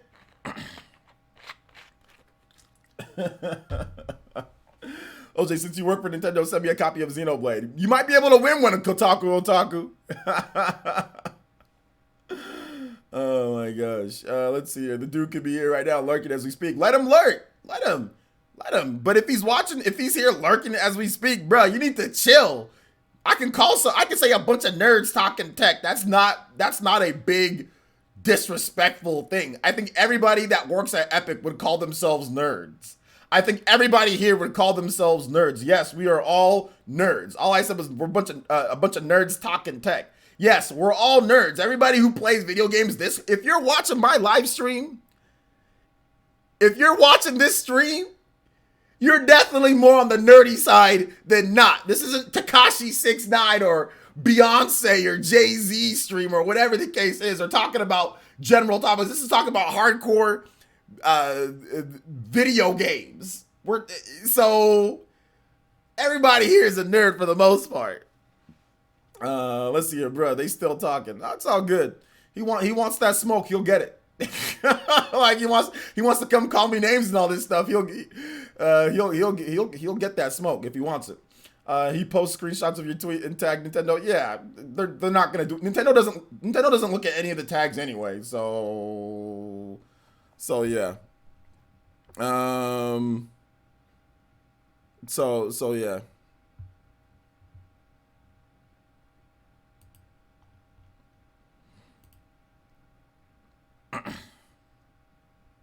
Yeah, this guy's going nuts. He's definitely, there's something wrong with him. I think there's definitely something. He's going through some stuff right now because I've never seen anybody freak out over the word nerd. I really have never seen anybody freak out, and like he's going back and forth with all of you guys. So y'all have at it. Y'all have at it. He wants a fight. He wants to go back and forth with everybody. He's obviously looking to argue. So I'll post the link. Y'all can go argue with him if you. Well, VC already post the link. So if y'all want to argue with him, that's fine. If he's watching, hey man, like I don't got any problem with you, but you're a nerd too. We're a bunch of nerds. We're all a bunch of nerds here that talk about gaming. So yeah, it's all good. Dude is supposed to be a computer engineer, so he took it to heart. I don't know. Nerd's not a bad word. It's not nerd is not it's not like a super bad word. You know what I'm saying? Like if it's really not in today's day. Maybe back on the schoolyard. So, oh, you nerd, oh, you over here, you like, if they're using it in a way like that, but like, in today's days, they just say like, we're nerding out, nobody gets upset at that, nobody gets upset if you call them, and like, that's not like a sick burn, or like a slur, or something like that. If somebody calls you a nerd, that is not a deal. Like, people call me nerd, dude, people call me boomer, people call me nerd, people call me all sorts of stuff, you know what I'm saying, and I don't get upset with that. It's just like, so it's all good. Let's see here. This should be an IQ test for Twitter, bruh. Sounds like you got bullied back in the day. I mean, I got bullied too. You know what I'm saying? I got bullied too for being a nerd, but it wasn't a big deal. Like I took it in stride. Like whenever somebody would make fun of me for being a nerd, I would just be like, all right, that's cool. I am. I like video games. I like all that stuff. Heck yeah, dude. I'm good. You know, so it was always a badge of honor for me. You know, you guys should definitely be. There was a time though where I wasn't comfortable within myself though. You know what I'm saying? Like you guys got to be comfortable with yourselves. You know, you guys got to be comfortable with yourselves. Like if you are nerdy or anything, there's nothing wrong with being that and living that. You know what I'm saying? So I've always been, well, not always been, but ever since I graduated from my college and all that, I've been comfortable with who I am. So it's all good. All right, so let's go ahead and let's get into more of the announcements. Okay, so what are you guys' questions when it comes down to this Unreal Engine 5 and what's going on here?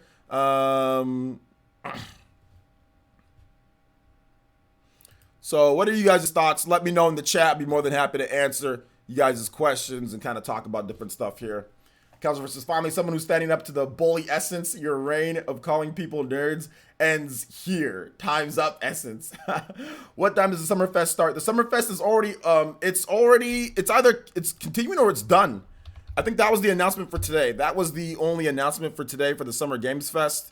I don't think there's any more announcements. Like, yeah, I think they're already offline. Oh wait, no, they're not already offline. So yeah, people are putting up first gameplay for PS5. It's a tech demo. Was it actual gameplay? What was it? Was somebody actually playing that, or was it just a rendering? You know.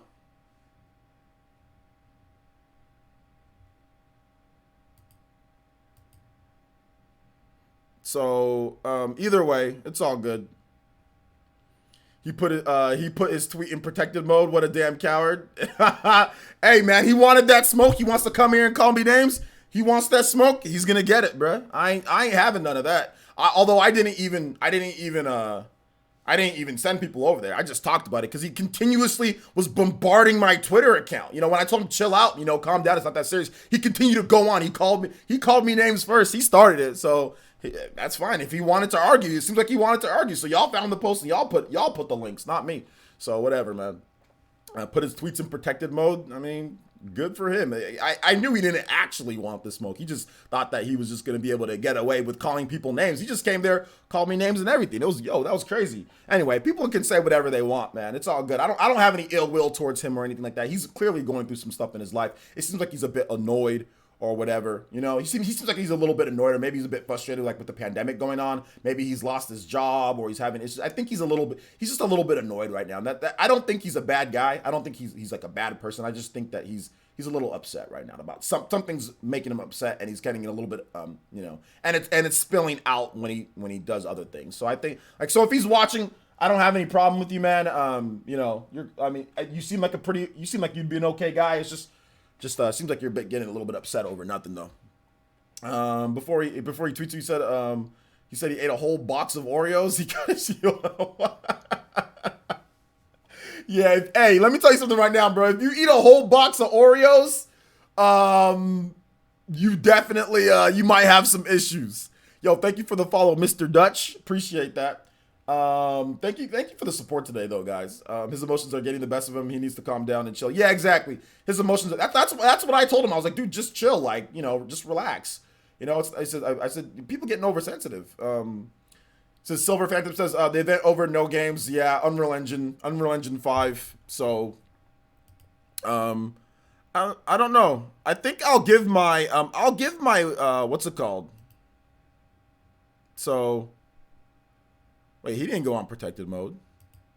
I'll give my thoughts on a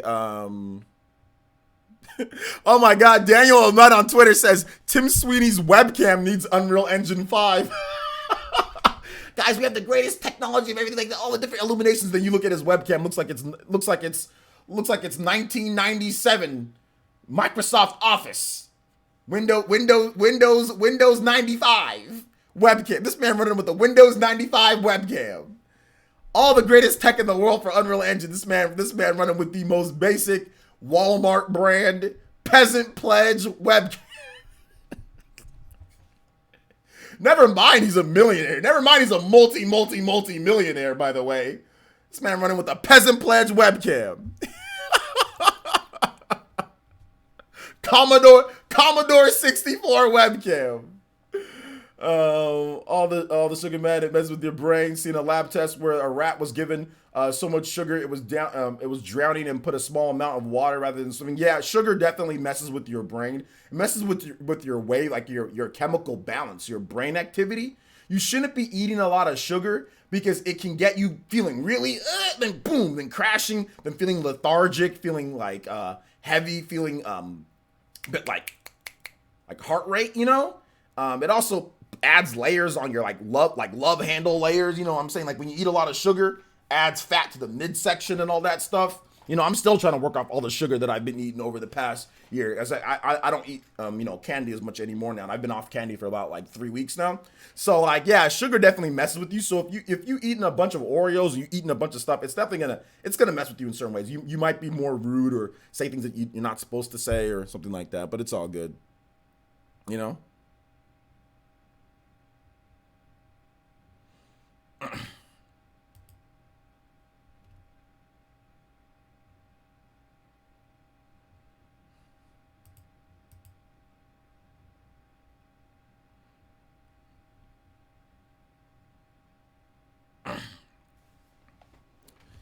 Yeah, I mean, I think Rob from Ruler 2 Review said something that's very good. He said, "So Summer Games Fest is cool and all, and I appreciate having something, but it's also teaching me that I much prefer to have more announcements crunched into a few days than to have one announcement a day for months. One thing per day doesn't satisfy the appetite." I have to agree. I thought the Summer Games Fest was going to be like multiple different developers showing off like games, and it's going to be like meaty stuff. Like I didn't know it was going to be half-bit, you know, weird announcements. This is not it, fam. Like, I mean, it's good for views. I will say that because like people will tune in for these big announcements. So I'm appreciative of you guys here. So we're still gonna do it because there is some hype. We gotta try to replace E3 somehow. So don't get me wrong, I'm still gonna do it. But yeah, E3 is definitely better so far. And even if they have better announcements, I think I'd rather have how E3 does it. Or Nintendo. Like to me, E3 is a better format. I'm not so sure about this. Even if it's a good announcement, it's just gonna be like one announcement a day for 4 months. Cool. Like I said, it's good for content, but I don't know, man. I think E3 might be a bit better, but I don't know. We already 13 days into Summer Games Fest. 13 days into Summer Games Fest? No, it just started, right? 13 days into Summer Games Fest?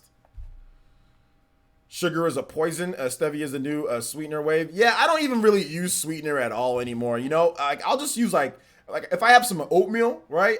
I'll just take some like the really low fat, you know, no sugar maple syrup, and I'll just use some of that. So I don't even really use what's it called, sweeteners anymore. I just use a little bit of maple syrup for my oatmeal. He didn't block me. Hey, it's all good. We're gonna move on from that guy. Who cares? It's just some guy that got crazy. But anyway, let's continue on here. Let's get into a game showcase. We'll be in 30 minutes or so. Okay. So Neela's Prison says we got a game showcase. So what's going on with this game? What channel is it gonna be on? Neela's, thank you for the $2. But what channel? What channel is that? Is that gonna be on the Game Awards, or is there going to be a what's going on with that? You know.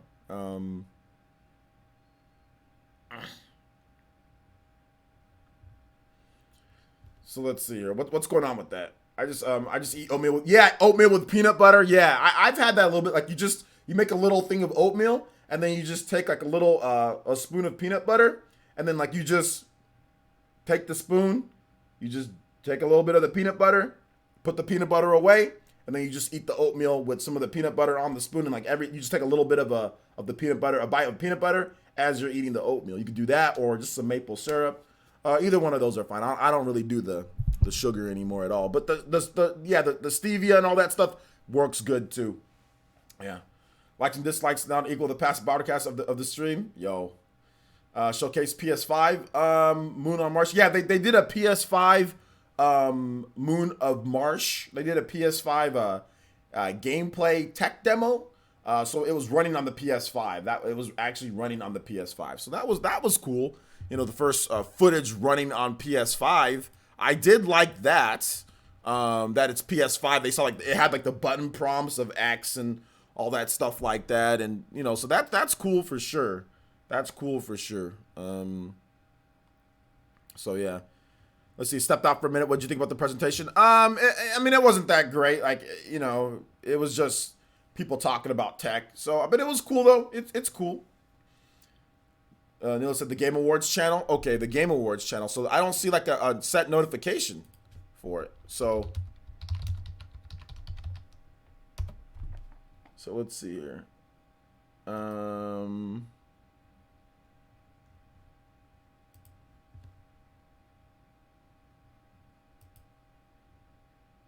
Oh yeah, so they don't have anything scheduled. So we'll see what they do. Like, I'll be on the Game Awards channel when something is revealed. I'll definitely cut to it. I don't know how much longer I'm gonna be streaming though, because I gotta get some regular work done though, boys. So for those who are new to the channel, make sure you guys give us a follow on Twitter. We got a Final Fantasy VII Remake giveaway going on, the digital edition. Once we get to 60K subscribers, we're pretty close. We're actually about less than 2K subscribers away. So if you guys can help me out here, if you're not subscribed, definitely hit that subscribe button. And subscribe to the channel if you can. Also, we had a new Xenoblade Chronicles Definitive Edition exclusive first look at the future connected battle system. For Xenoblade Chronicles Definitive Edition. So make sure you guys check that out if you haven't seen it already. Already 2.5K views. So thank you guys so much for the views on that. Looks like it's going to be a pretty solid viewed video. Shout out to yesterday's video has 7K views. So thank you guys so much. Definitely getting some views back. I'm trying to, like I said, I'm trying to learn what you guys actually want to see for the videos on the channel. And I think I have an idea. I think you guys want less of the newsy type stuff and kind of more of the opinion and or exclusive footage or opinion with like ideas and kind of different stuff, you know, or like talking about like single topics. So we'll see. So thank you guys for the support. I appreciate that. Dexgo 1996 with the subscription. Thank you so much, Dexgo. I appreciate that. Welcome, Gannon, my boy. Thank you for coming out to the stream. Here's the latest video. So make sure you guys put that on your watch later list. Check out the first footage of future connected battle system where I explain that. Let's see here. Clueless is gonna hit you up on Twitter. Hit me up on Twitter for what?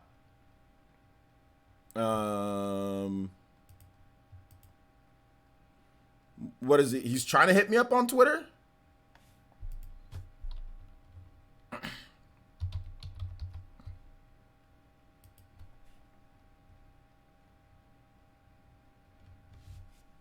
Let's see here. Why that dude snitch on you like that though? Because he's like I said, he's annoyed. He's just annoyed, and he's obviously kind of triggered over something.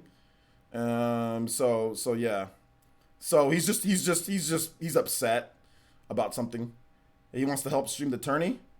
I think we already have everybody ready to go to stream the tourney though. I think we've got you're doing it, I'm doing that, and VC's doing that. So I think we're good.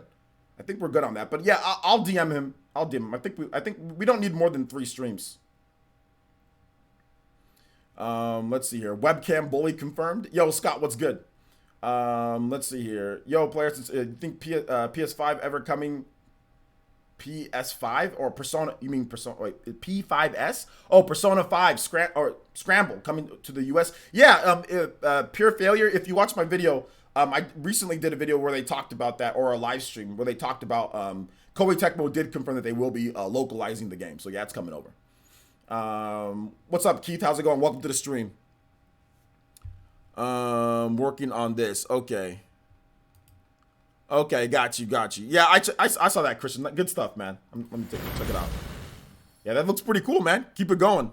I like the Wind Waker stuff that you're doing. Wind Waker is one of my favorite Zelda games of all time, so it's looking good. Of course, let me know when it's all finished up and we can take a good look at it. You know, we'll take a good look at it.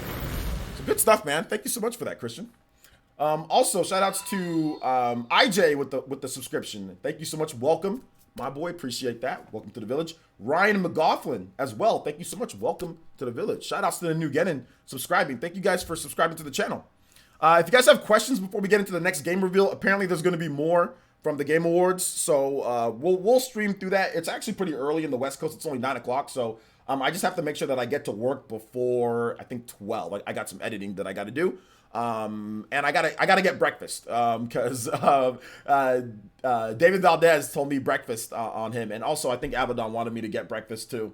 So breakfast is good. Wants to help stream the tourney. Yeah, like I said, I'll hit him up. I think we're good on because like that would be 4 people streaming the tourney, right? Because you're streaming as well, right, Andre?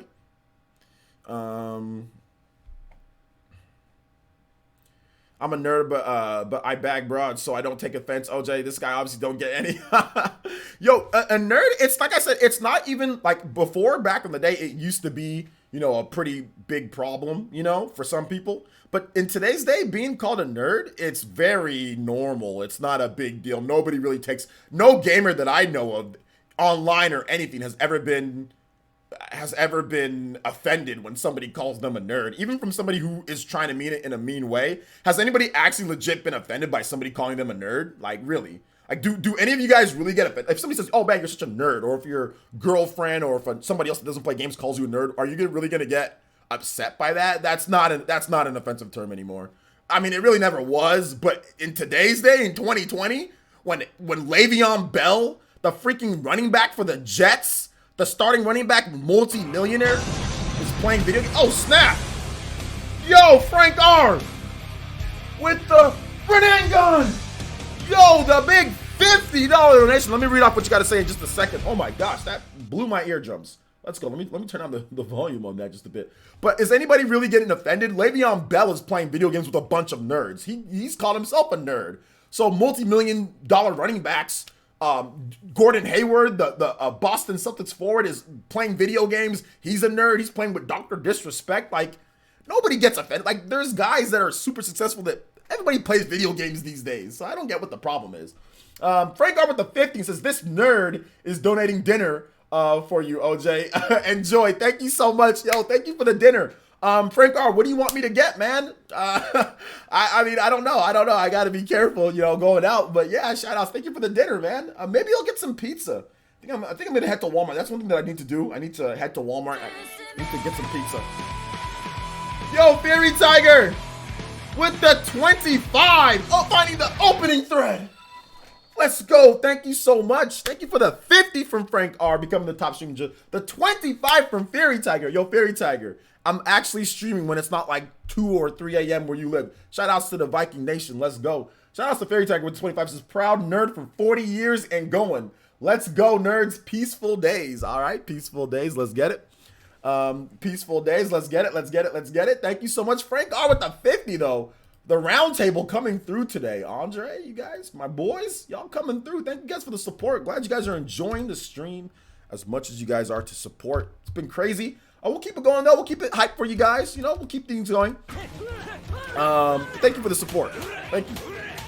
Nihilist Prison says, donated 5 through Super Chat. Says, never mind. They still had it on live when they pretty much just uploaded it live to YouTube. Apologies on the misinformation. Oh, no problem. You were just trying to help out the stream.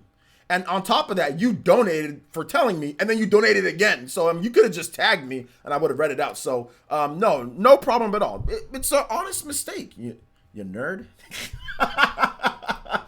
No, I'm just joking. Obviously, it's an honest mistake. But no, man, it's all good. You were just trying to help out, man. It's all good.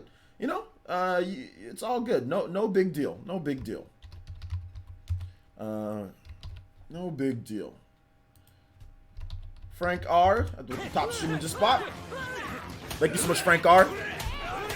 Some dude with the $9.99 with that JoJo beatdown. Let's see here. He says, bruh, being a nerd is fine. You gotta balance it out, LMAO. Now, if you're out here looking like Steve Urkel, then you might need some help. Dude needs to go class the cheeks or something. Yo, Steve Urkel was legit though, man. I like Steve Urkel. All right, let's play some Peaceful Days. I like Steve Urkel. Like, did I do that? Did I do that? Yeah, man. Grubby was like, there was a time when like I was trying to fit in, but later on I didn't care anymore. But I remember when people supposedly didn't like anime, and now anime is so popular. Yeah. there was a time too, like when I was in college and stuff, like I didn't want people to know, like I had this little girlfriend, you know, and like I didn't want her to know that I was like a super nerd, because like it sometimes inhibited, like people would make fun of me and stuff like that, or like all my ex-girlfriends from before I got my current wife, you know, they all hated video games. Like most of my ex-girlfriends, they all like made fun of me or made certain comments or remarks. So it's always been something that I don't try to hide, but it's like I've always been tentative on. But after I graduated from college, and especially once I turned, you know, once I got into my 30s and now I'm in my 40s, you know what I'm saying? Like, I don't care. Like, I don't care what people say. It's the same thing that I have on this channel. When people try to say, hey, OJ, this person talked about you or made a video, and be comfortable in your own skin, boys. You're a nerd, you play games, so what? You know, I'm comfortable. I don't care what people say. If you got something to say about me, cool. Thank you for the free advertising, you idiot. You know what I'm saying? You got something angry to say about me or mad to say in another video? Great. Have at it. Nobody cares. Nobody cares about your channel, or nobody cares about you. So go do what you. So I don't care when people say anything. I used to get all upset, but now I don't care. Be comfortable, guys. Bean says, OJ, you see with the beard, man? Yeah, my wife won't let me shave the beard, dude. She won't let me shave it. It's gotta be like this. Because when I saw her, it was a bit more shaved, and she was like, grow out your beard. So yeah, man. Let's see. Shadow King says, if this was considered gameplay, it's such a dangerous precedent. If it was gameplay, so the PS3 tech demo for Final Fantasy VII, yeah. Well, apparently they're calling it gameplay because like they were actually interacting with things. Was the tech demo? They weren't playing and interacting. So, just been being an Xbox fan, pissed off after the Inside Xbox and seeing what the PS5 is all about. I mean, it's what the PS5 can do, the Xbox Series X can do.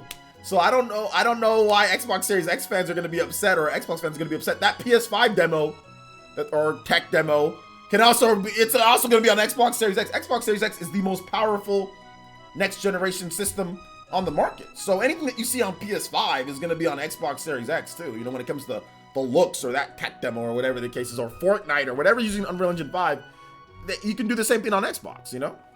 But it's all good. Let's see here. It's all good. Papa Jake says, Wonder Boy Thompson streams on Twitch. Wonder Boy who is that? It's all about you keeping it 100%. 100%, baby. Jack says, I was looking through your channel back in 2015, boy, you look different. Do I look different? Maybe I do look a little bit different. My face looks the same, but I guess I look, okay. So I take a little bit better care of my skin. I got a beard, obviously, my haircut's different.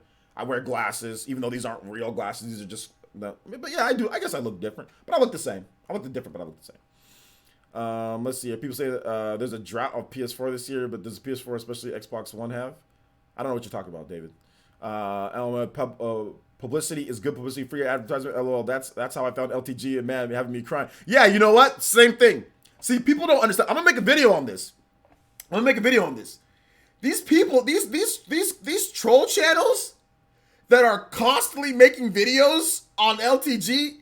If y'all go to, this dude has 1,000 people on YouTube in his streams with 52K subscribers. All they're doing is getting people to go to his streams.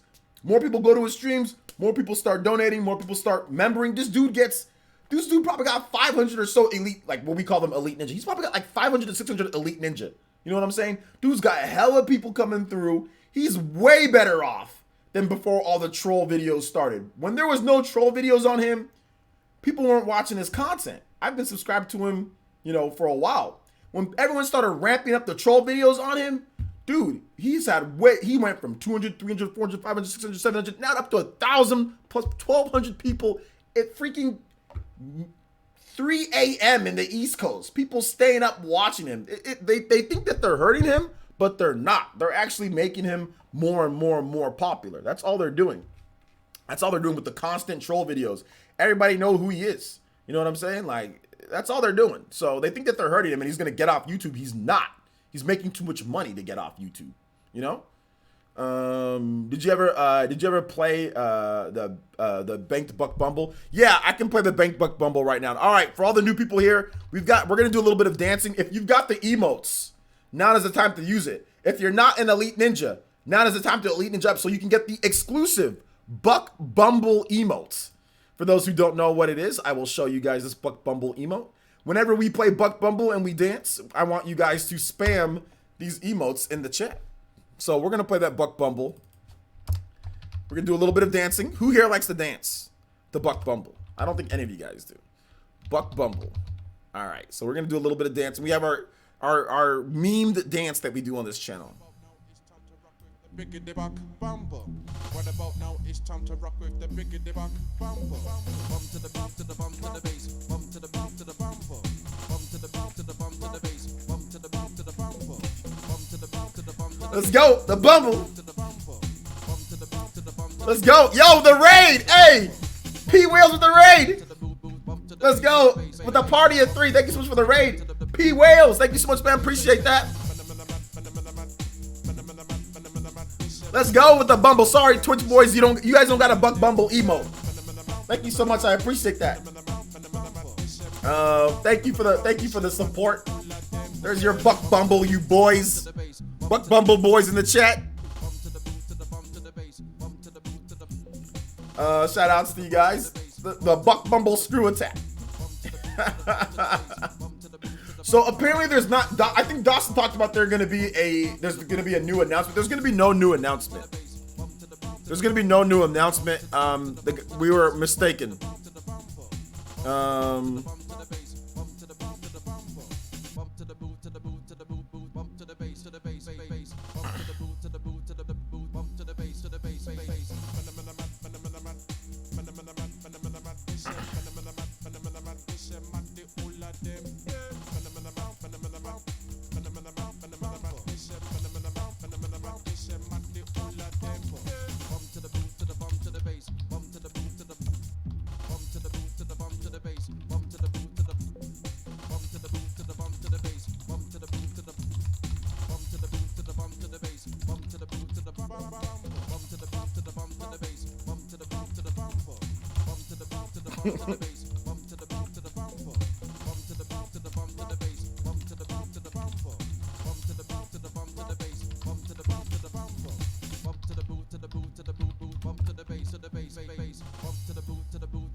Let's see here. No problem. Have a good stream. Yo, it's all good. I don't understand why people want to relate anything back to Nintendo. If I say anything on Twitter, I didn't even say anything negative about PlayStation or Xbox. If I say something, people always want to relate it back to Nintendo. I mean, I got people saying, I know you like Nintendo and all, but this is very promising. It's like, bro, I just want to see games. If they showed off actual games with gameplay, then I'd be more, I wouldn't, but like Tech Talk doesn't get me excited. The Unreal Engine is going to be supported on a variety of platforms. It's going to be on everything. I'm going to play Xbox. I play Xbox and PlayStation games. I play Final Fantasy VII Remake. I streamed it for you guys. I don't know what else I need to do for you guys. Who cares if somebody likes Nintendo or Nintendo franchises more than anything else? That has nothing to do with what my opinion says on certain things. Do you guys see me bashing PlayStation? I'm gonna freaking rant on this. Do you guys see me bashing PlayStation and Xbox all day? Do you guys see me constantly clowning them all day? Do you guys see me constantly clowning PlayStation 4 and Xbox and bashing them to oblivion? No, I don't. I simply talk about what I like. I don't give a, these people sitting here coming at me about this stuff. I'm so sick and tired of you guys. Shut the hell up. I give my honest opinion on something. If a game comes out and it looks cool, if it's on PlayStation or Xbox or Nintendo, I have all the systems. I have so many Xboxes and PlayStations that I have multiple Xboxes and PlayStations in multiple rooms in my house, okay? So I'm so sick and tired of people. I know you love Nintendo. What does that have to do with the damn tech demo being showed and me wanting to see a game? I'm so sick and tired of these damn Twitter people. What is wrong? And just people in general. I'm so sick and tired of this nonsense. So if I want to see a game, I know you love Nintendo, and there are people who like Microsoft and Sony that were saying the same thing that I said. What does Nintendo have to do with me saying, oh, it's just the big reveal was a tech demo with nerds talking?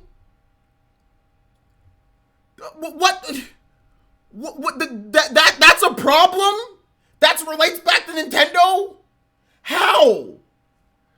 Goodness, how does that? No, it does not. Because what? Because I'm not excited about a tech demo like you are the future of games? Cool, great. I already know games are gonna have better graphics. This is my, I went through the freaking Intellivision, the Pong, Atari. How many generations have I been through? 1, 2, 3, 4, 5. I'm well aware that games are gonna look better on PS5 and Xbox. Great, I'm buying them day one. I already know games are gonna look better. Yes, games are gonna look great. I've got a PC. I can get the PC decked out and have I can buy the highest end graphics card if I really wanted to. Why do people sit there and act like, like it's a problem if somebody that likes Nintendo says, oh, well, it'd be cool for some games. Other guys are saying that too. So it's valid when they say it, but when I say it, it's not valid? Oh, you like Nintendo. I'm so sick and tired of that stuff. I feel like slapping the hell out of people with that. There are PlayStation and Xbox guys that also said the same thing that I just said. Holy smokes, dude. Twitter's stupid.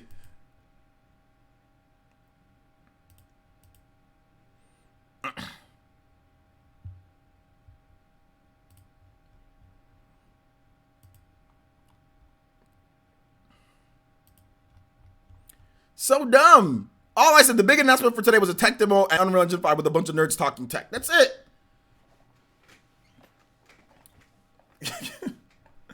So, I mean, and that's fine. Everybody can be excited for Unreal Engine. If you're excited for Unreal Engine, if you're excited for Tech Talk and Unreal Engine, that's great. Be excited for, we've got Unreal Engine is coming out next year, Unreal Engine 5 for games. Great. Fantastic. If people are excited for that, that's great. But when I heard big announcement, I thought it was going to be a big game announcement, not Tech Talk, not Engine Talk. You know what I'm saying? Like, that's like a video that you can just put up on your YouTube channel. For me being a gamer and me just saying that I want to see games, that has nothing to do with Nintendo or any company. It's just, this would be cool if we saw some games. You know what I'm saying? I'm really feeling it. So I understand that people are excited and that's fine. But if somebody says the opinion that, oh, well, it's just like, why does it have to be like, oh, well, people try to find excuses and find reasons why you're saying what you're saying. Oh, well, you're a fanboy. Oh, well, you like Nintendo, so I know you like this, but like, it doesn't have, I've got more PlayStation and Xbox games than half of these people that are talking. I've got multiple systems, Xbox and PlayStation. I've got every single PlayStation system ever made. Every single console ever made. I've got every single Xbox system ever made. Xbox, the original. Xbox, I got 3 Xbox 360s. I've got multiple PlayStation 3s. I've got multiple PS4s, multiple Xbox Ones. I've got every system ever made and played games for decades. I've been playing games for 3 decades plus on multiple systems. I don't care what I like the most. That doesn't mean I can't have an opinion on something that isn't Nintendo without being accused of some nonsense. I'm sorry that I'm ranting and I usually don't do this and I don't talk about this, but I'm so sick and tired of people using that as a crutch because I like Nintendo. Screw off. Like, seriously, all of you guys screw the hell off. Anytime somebody says, I'm just gonna say like, F off, and I'm done. I'm so sick of that because I have all these damn systems. I've been playing games forever. That doesn't mean my opinion isn't valid on something or I'm not allowed to give my opinion or I'm hating. It's not that I'm hating because I don't want to see tech demos. I'm sick of this crap. Sorry, I had to get that off my chest. People have been doing that shit to me for like 5 or 6 years and I don't really say anything back. Like I haven't really blown up at it, but I'm so sick and tired of that crap. Drunken Ninja, thank you for the follow. Appreciate it. Thank you for the subscription. Also, Danny Skelling, thank you for the 14 months of Prime. I appreciate that. All right, so I'm done. I'm sorry, I'm done. I had to stop. Oh my gosh, I'm done. I don't care if they feed off the rants. This is my job, all right? I'm coming here, I'm working. This is my job. This is my job. They do this crap for free. So if they feed off of that, you're a loser. If you feed off of trying to trigger other people that are working, that are providing content for people, then you need to evaluate your life. I used to do that free stuff too. That's horrible. That's weird. That's why people get so triggered online. That's why people get so annoyed because you spend so much time trolling and trying to make excuses and trying to do things and like trying to tell people that, oh, this and that, and you're not getting paid for it at all. You're just wasting your time. I don't waste my time trying to go and find people. Oh, well, I know like people that I follow if they say something, I don't try to say, oh, well, you just like this system, so therefore that's why you're saying this. Like, come on, you know.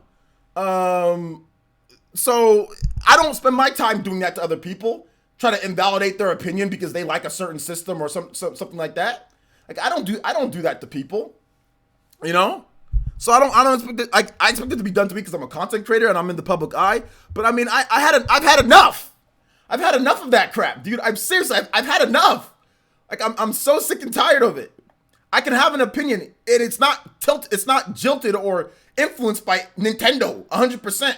I've been playing these systems for a long time. Microsoft, Sony, and all that. I've been playing them. I've got all them. Nintendo isn't always my favorite every single gen. Like I like the Xbox 360 more than I like the Wii and all that. You know? So screw off. Let's see here. That was a great shoot. OJ went, sorry guys. I had to do it. I had to do it.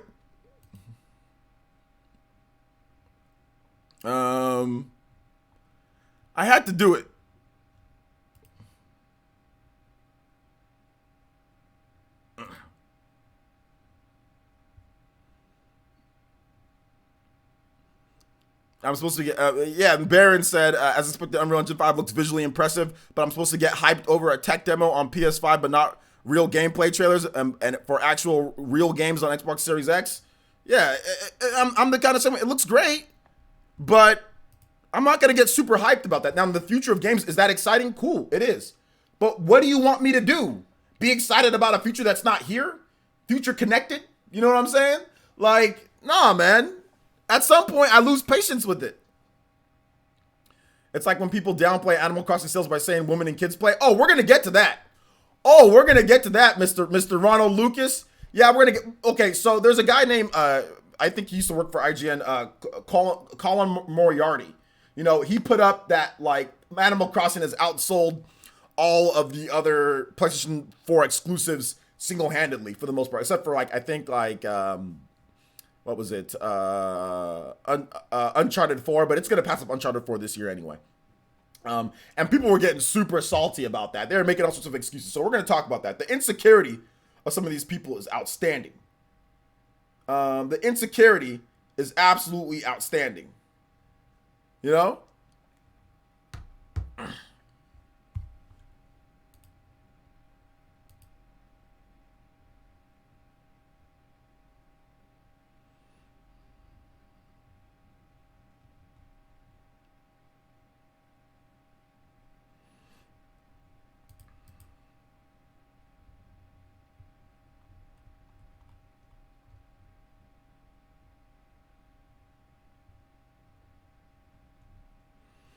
But it's like, whatever.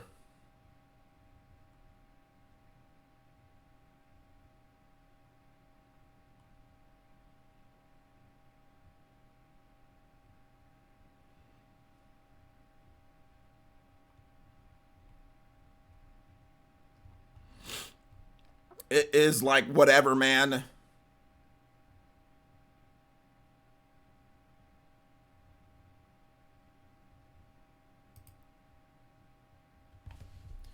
OJ Rand is pure entertaining. Colin is that guy who was wrong on Switch and even downplayed Switch sales initially? Yeah, that's him. Is Baron here? Baron's not here, is he? What's up, OJ? Sorry, been working. Thoughts on Unreal Engine 5? I mean, it looks good. The rant was essential. Okay, you're just saying that I was imitating Baron. I was imitating. Yeah, I kind of went off, man. I had to. Like, I had enough. I had enough. Enough is enough. I activated the perk. I activated this perk right here, man. I had to activate this perk. Y'all ever played, y'all ever played, Fallout? Let me show y'all the perk that I just activated right here, bruh. I had to do it though. I activated this perk right here.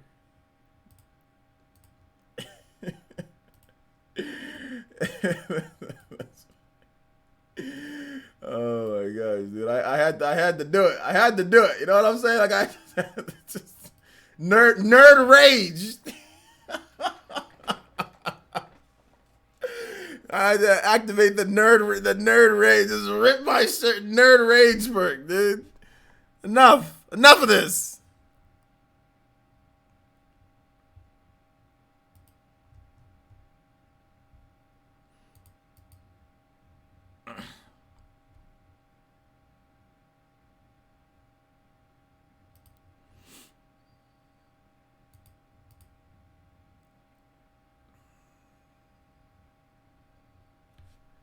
Let's see here.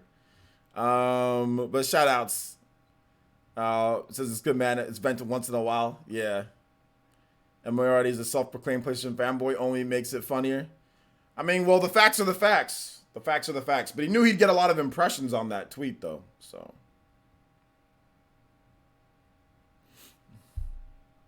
I had to do it, though, guys. The nerd rage. Had enough. What's up, OJ? Rant was awesome to hear. What's up, Steven? Nerds! Nerd isn't even offensive. It's not. It's not. If that's the case, then every game that sold over 10 million was bought by women and kids then? Yeah. Go eat after that great promo. How long have we been streaming for? Hold up. Let me see how long. We just got some people that just came in. If you're not subscribed, make sure you subscribe, guys. Make sure you subscribe. Let me see how long I want to stream for a certain amount of time, though. Let me see. We've been streaming. Let's go for 2:30. Let's go for 2:30, guys. So I'll stream for 30 more minutes. You guys give me your reactions, your thoughts, your comments, your questions on whatever that you guys want to talk about. I'll open it up to Xenoblade. We had a video on Xenoblade today. So I'll open it up to pretty much anything that you guys want to talk about. And if you haven't seen my video on Xenoblade, please make sure you check out my Xenoblade video. Please make sure you check it out. So...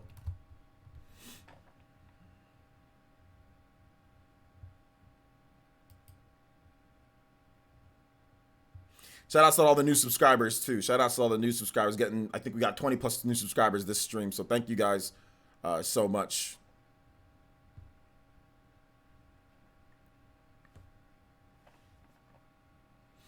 Right, Kage, Dre, thank you for the follow. Shout out to the Fire Nation. Yo, OJ, do I buy Final Fantasy VII Remake right now or wait for the whole trilogy? If you wait for the whole trilogy, you're probably going to have kids. By the time that if you wait, your kids are going to be able to be teenagers and play it. So I suggest that you just go buy Final Fantasy VII right now if you want to play the game. How are you, man? I missed yesterday's stream because I was playing Tales of Vesperia Definitive Edition for 9 hours straight. That's a long time to play the game, 4th to 4th, but I'm doing pretty good. Dawson says, bro, Xenovid was awesome. So excited to see the new content and playing the game for the first time. Yeah, it was pretty cool. Do you think Nintendo's next system will carry on the Switch name, or do you think they'll carry on for portability? They're going to carry the Switch name. But I think it's going to be a custom chip next time. They're going to make a more powerful custom chip. It's not going to be a stock Tegra X1. They're going to work with Tegra to make something that's really like crazy, like a crazy mobile chip. So yeah, that's what I think. OJ, when angry video game nerd rage, yeah. I'm already sold for Xenoblade, but the video hyped me 200% Xeno hype. Thank you so much, Dark Figure. I appreciate that you liked the video. Bro, that Xenovid was awesome. I'm so excited for the new content and playing the game for the first time. Yeah, I'll have another video on it. I think I'm probably just gonna do like a full preview of the game, you know, and just like my thoughts on like. I think I'll just finish out the footage with that. The way that the restrictions work though, it's just like it's kind of weird with the restrictions. Like I can't do more than like a certain amount of footage, like 5 minutes or so. My video can be longer than 5 minutes, but I can't put more than 5 minutes in any like regular piece of footage, just so to avoid spoilers and stuff like that. So yeah. So what I'll probably do is I'll probably do one more like just like straight up gameplay video of the game, just talk about stuff for a little bit, and then getting into the gameplay, and then I'll what's it called? And then I'll do like one just big preview of the game.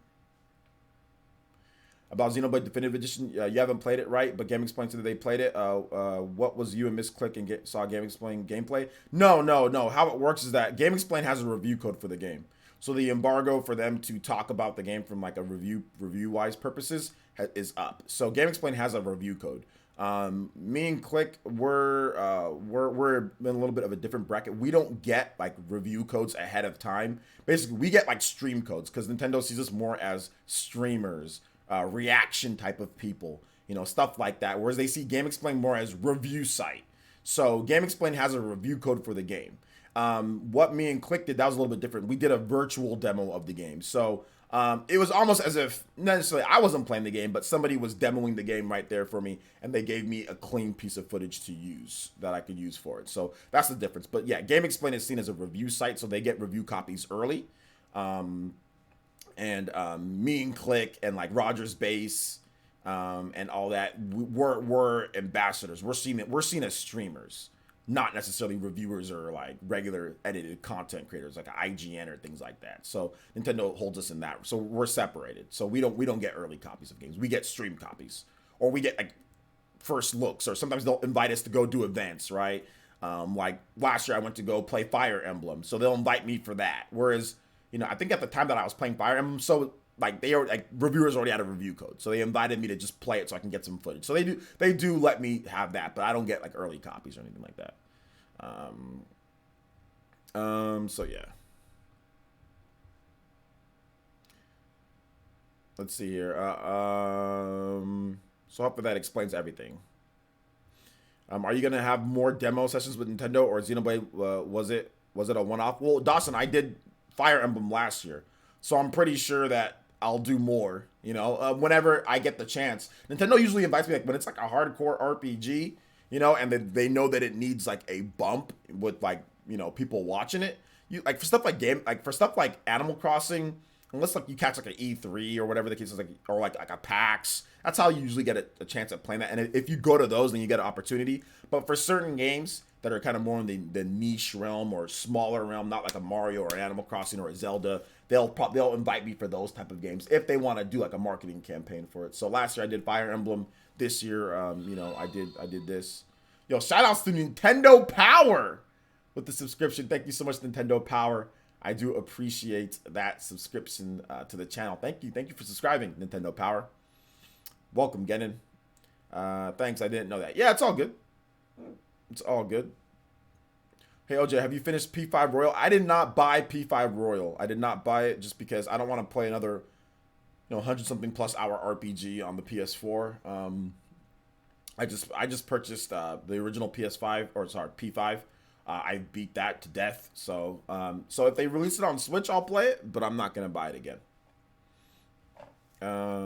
What's the next RPG you think NOA will hit you up for coverage? Bravely Default? Yeah, I think Bravely Default definitely is an RPG that they'll probably hit me up to cover if there's an opportunity. Yeah, Bravely Default will probably be the next one. So if there's a virtual demo for Bravely Default and all that, I mean, they know I'm a big Bravely Default fan. I make Bravely Default content. Not as many people make content on that game, so maybe there will be out of the whole quarantine. So then maybe I'll actually get to go to Nintendo's Golan headquarters, their PR headquarters, and play the game like I did Fire Emblem last year. So looks like the Toby friend to get your brand revoked. LOL. I don't need them for Xenoblade. I have UOJ for that. Changing YouTube soon. Looks like that Toby tried to get. He's not gonna get. Nintendo does not look at Twitter and with people tagging, complaining about an embat. Like they don't look at that. And even if they did, they're not gonna get upset with me saying like a bunch of nerds talking about tech. That's not offensive in any type of means. I didn't do anything, so I'm not worried or scared. I just said like he's just trying to cause outrage culture. Like that's trash.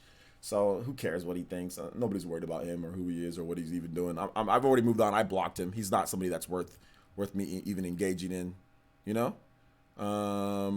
So he's not worth engaging in.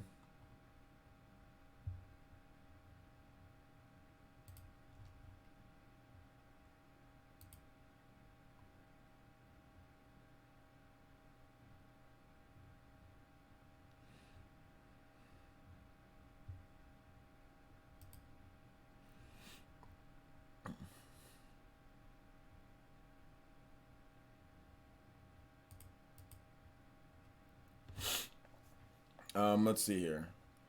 Keep the questions coming though, guys. If you guys have questions, I'm gonna answer them. Like I said, we're gonna do another 30 minutes of questions. OJ, any tips for not getting my butt kicked in Streets of Rage? Yeah, Streets of Rage. Make sure you press the start button and look at the moves list. look at the moves list and make sure that you know how to do your full array of moves for all your character that you're using. So make sure that you have the full array of moves, you know? And if you kind of look at that, then you're good. Bro, OJ, Royal's new semester is a banger. Quality of life changes that are worth $60, to be honest, and the new waifu is better than Makoto, and that's fine. And nobody said that it's not worth $60, but I don't like how they handled the situation. You know what I'm saying? Like, I don't like how they handled it. What they should have done, in my opinion, the new semester should have been downloadable content, and the quality of life changes. Okay, that's fine. They could have done the same thing that Nintendo did with Torna, right? Like Xenoblade Chronicles 2 got a bunch of quality of life changes as free updates. Fire Emblem Three Houses got quality of life changes and new things as a free update. You know, they should have just done that. The fact that they're sitting there and like, because like it's the same game that you have to play through to get to the new content, or even like Fire Emblem Three Houses and then Cindered Shadows. You know, that's a separate thing.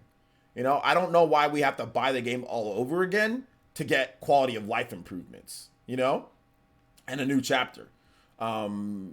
It should have been a downloadable content. I've already beat Persona 5. I should have got the quality of life improvements and been able to download the new chapter separately.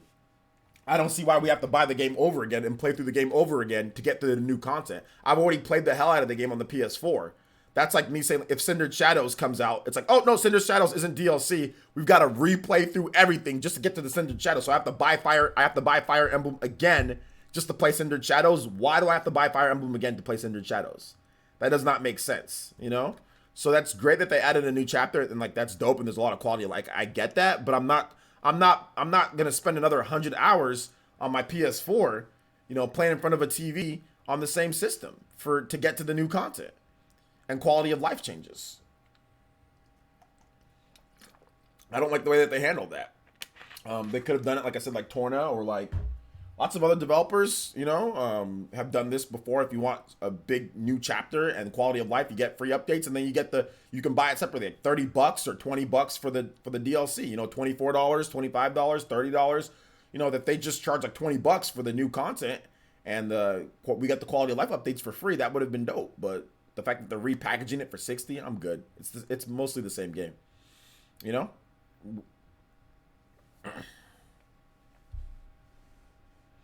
Hey OJ, can you hit up Nintendo and ask them to fix Smash Ultimates Online? It needs some fixing, and you work for them, so it should be able to get it done. Yeah, exactly. I'll try. I'll do my best. Wait. What is your all-time high JRPG? Chrono Trigger is my favorite JRPG. Do you think the generation should be delayed? I think it's rushed at this point. It's definitely rushed because of COVID. But it can't be delayed. They need to take advantage of this holiday. I was talking about the demos for Xenoblade specifically. Like, will you have more? Oh, in the coming weeks. Sorry if I didn't explain myself. Yeah, I'll have more Xenoblade gameplay tomorrow morning. So tomorrow morning I'll have some more Xenoblade gameplay. I'll have 2 more videos for you guys. I'll have 1 more video, just kind of more or less me talking and me just kind of pointing out some of the new stuff in the game. So you guys can just watch some pure gameplay. That'll be about a 5-minute video, and then I'll have 1 more video wrapping up everything with a little bit of future connected gameplay, the same one, a little bit of the new gameplay, and some of the stuff that I like, and just kind of like wrapping up things overall. And then I'll use like regular trailers and stuff that Nintendo's already shown on the game, like the stuff, because there's only a certain amount of footage that I can use, like restrictions. So yeah, so I'll have 2 more. So I'll have 1 more for tomorrow. So 1 more for Thursday, then 1 more for Friday. Then I'll finish out content for the week in terms of edited videos. I have another video that I was supposed to do that was supposed to be this morning, but the Xenoblade stuff took priority over it.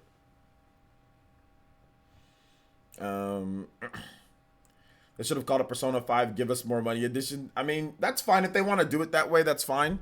You know, that's their prerogative. That's their business model. I just don't have to. You know, I don't have to like it.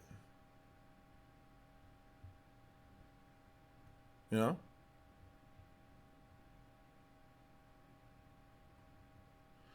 So yeah.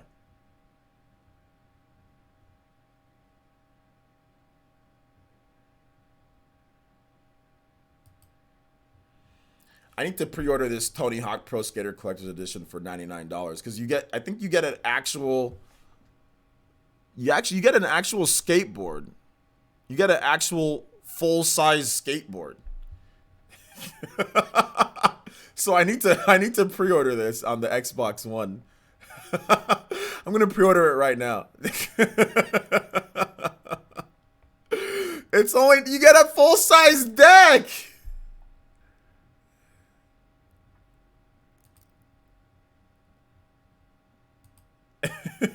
for 99 for $100? That's pretty good.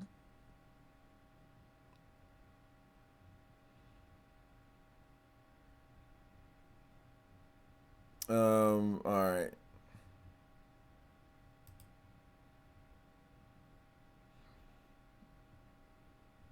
Yeah, I gotta pre-order this.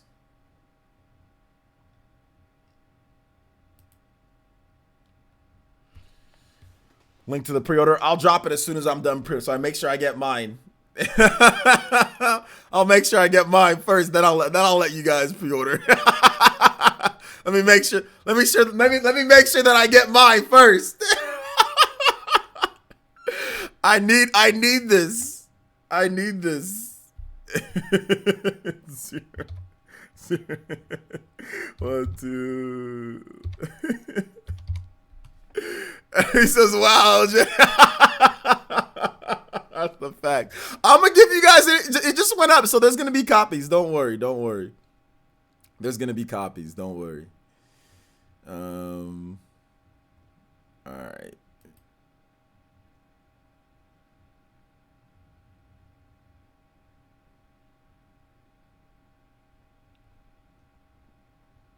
Let me just place my order.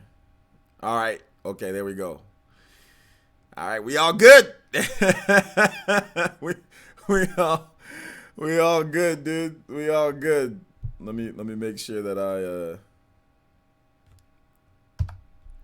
save my little receipt here. I'll give you guys a what's it called in just a bit. Give me just a second.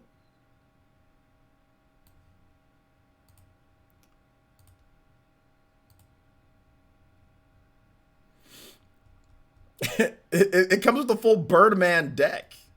That's like dope, is it not?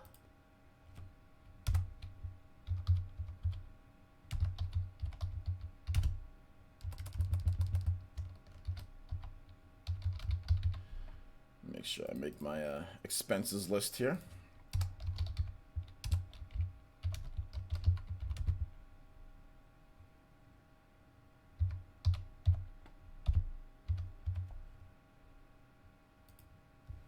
All right. Cool.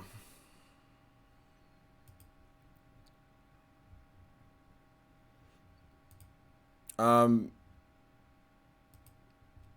right, so I got that pre-ordered. Here's a link. It's gonna show PS4, but you can just switch it to the Xbox. Oh, the link's too big. I can't. The link's too big. What the heck? All right, hold up. All right, here we go. There we go. OG, low-key waiting for it to be sold out. And Lincoln, no, I'm not waiting for it to be sold out. Most people aren't going to buy that $100 deck. They don't want a skateboard. Most people aren't going to buy that.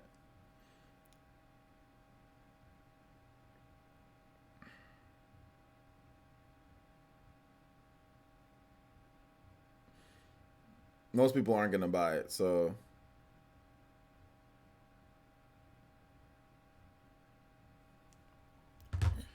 Manhunt 1 and 2 complete on the Switch too. Manhunt?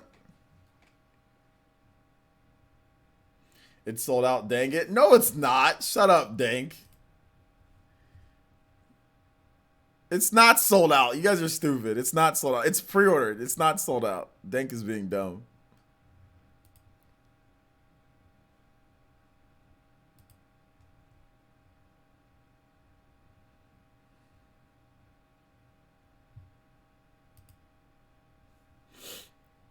Let's see here. Ew, GameStop pre-order. Yeah, it's GameStop. Yeah, it's GameStop, guys. It's GameStop. So, is it going to be available at other places? If it's available at Amazon, I'll definitely cancel my GameStop pre-order. I'll definitely cancel it. But I don't know if it's a GameStop exclusive or not or whatever. But I just copped it right now just so I can have it. Maybe I'll get another one. Watch it only be the first round of pre-orders. Yeah.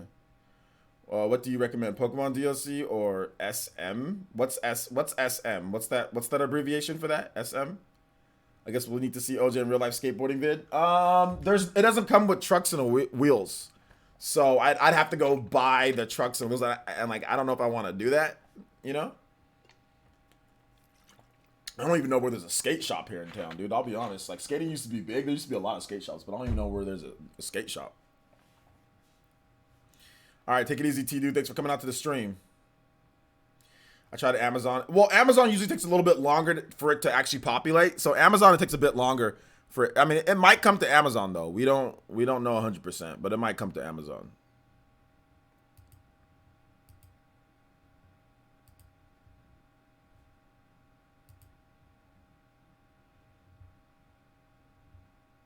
It might.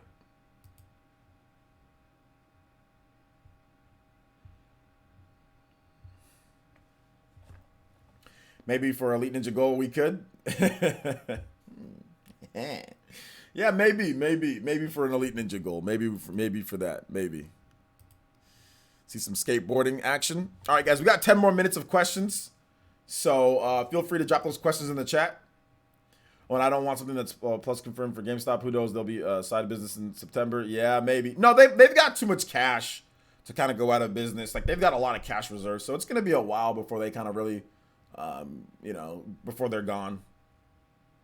Yeah, they're in trouble for sure, but it's gonna be a while. They can still liquidate a lot of stuff. Yo, OJ, is there an auto progress on dialogue Fire Emblem Three Houses for Xenoblade Chronicles Definitive Edition? Auto progress? Yeah, I think there is if you just like press the A button. Or you mean like if you like press the X button, like it automatically goes? I mean, I'm not 100% sure. Excuse me. I'm not 100% sure. There might be, but I'm not sure. Are you going to be on the Weekend Nerd podcast with the hammers? Yes. OJ, Dragon Quest 11 or Pokemon DLC? Dragon Quest 11 is a better game than Pokemon Sword and Shield, and I haven't played the DLC, but if you're choosing between DLC and Dragon Quest 11, Dragon Quest 11 is the game to pick.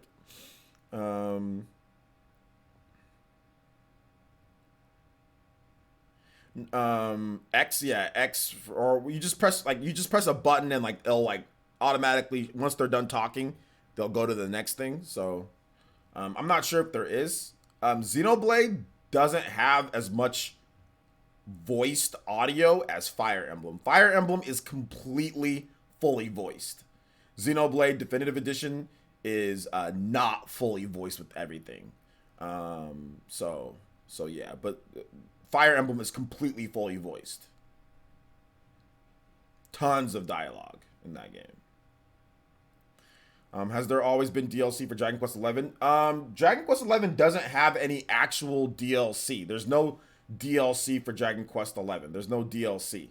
There's just the base game that has all the content in there. They made a bunch of extra content for the Switch version of it, but there's no actual DLC for Dragon Quest 11. No real DLC. There's like little pre-order bonuses and little nonsense, but there's no actual real DLC for Dragon Quest 11.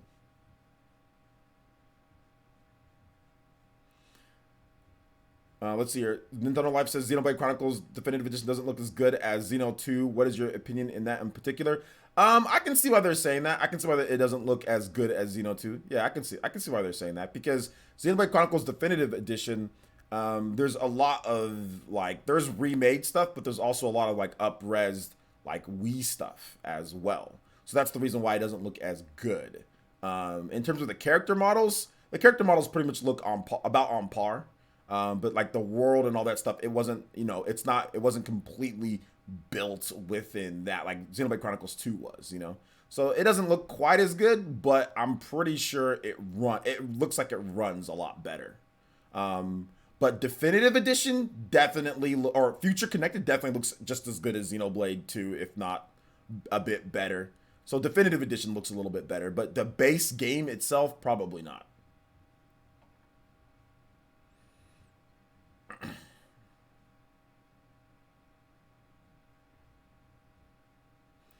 You can also change the button mapping on the Switch OS and change the A button to something that works. Okay, I think he's just talking about like the auto scroll.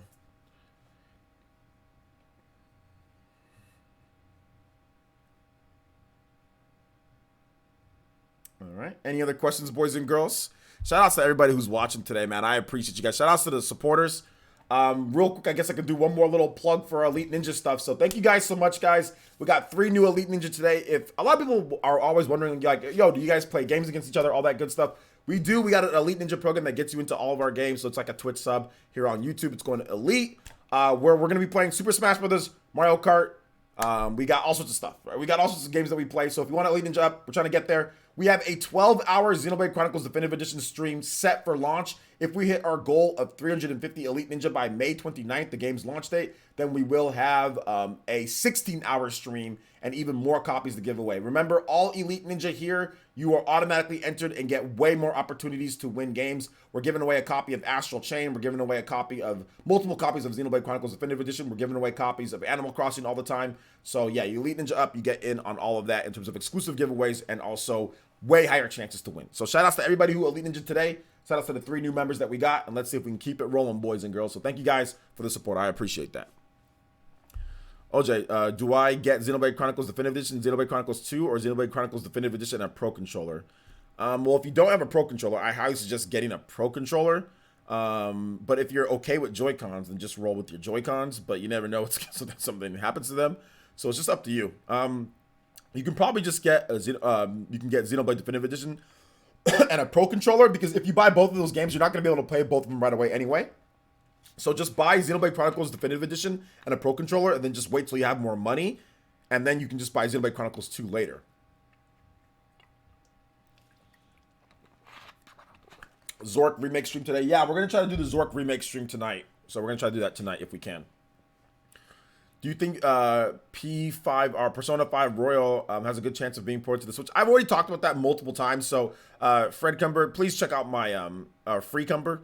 Please check out my videos that I've already made on that. I've already made multiple videos detailing that. So just look up Persona 5 and you'll see that on my channel. So look that up and you'll be able to watch the videos on that. Hit notifications too, because I've already talked about that so many times on this channel. I'm not sure how new you are. But just look, I got videos detailing that way better than I can do it right now in a Q&A. So, so yeah.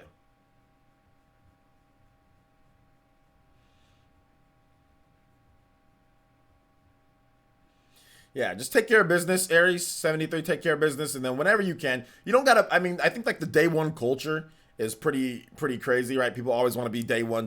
But I mean, if you've got stuff that you got to do, then take care of that. And then when you have the opportunity, when you have the money, whatever the case is, then you get it when you can. But that's why I told him, like, just get a Pro Controller, so you can play Xenoblade Chronicles Definitive Edition comfortable. So just get a Pro Controller. Just get what you need, in terms of things, then yeah. Zork deserves to be on the Switch or more than Persona. It does. In My Zone says, OJ, thank you for posting the Tony Hawk link. I got the PS4 version earlier, but the Xbox One was sold out at the time. Oh man, was it sold out? I must have got the last ones then, dude, because I got an Xbox One version of the game. Because I got an Xbox One X. Wow, was it really sold out? That's crazy, dude. Because I just bought it. Dang, that was quick. Yeah, it looks like those clickers might be going fast, man. They might be going fast. So yeah, let's see here. Since you posted the link, I was able to get it. Yo, shout outs In My Zone.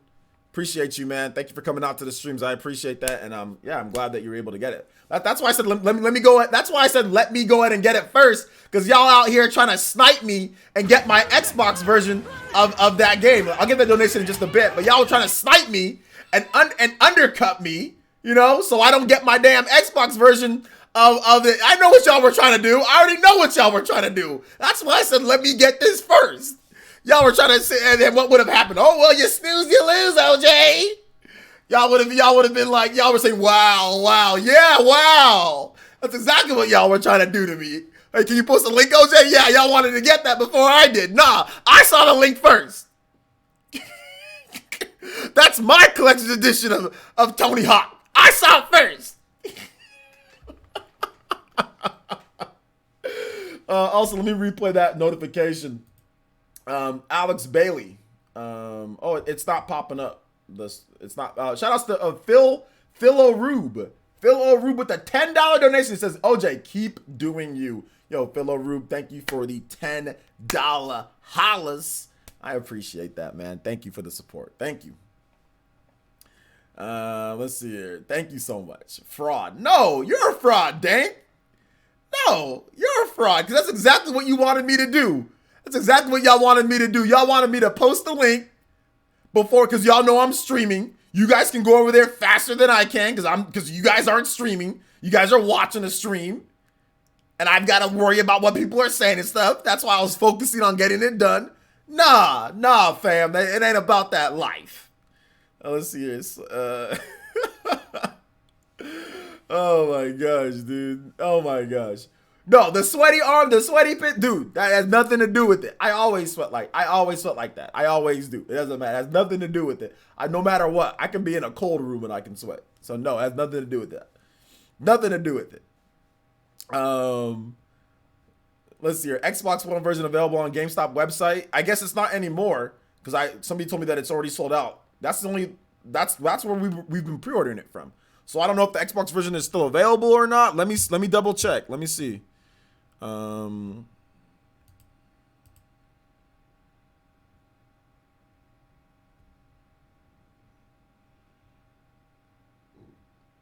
It's not loading. The Xbox version is not loading.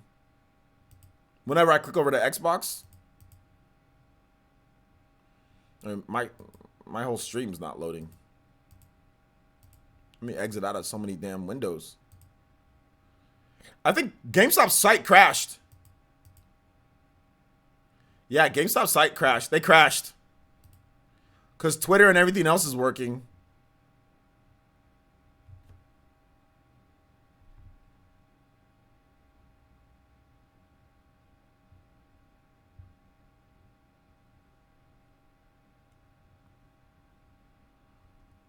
So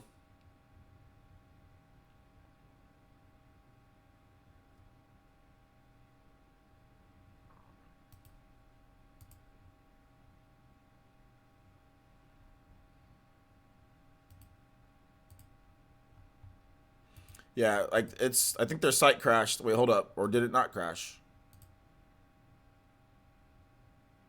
It's just not loading very well and all that right now. So I'm trying to load up the Xbox One version and it's not.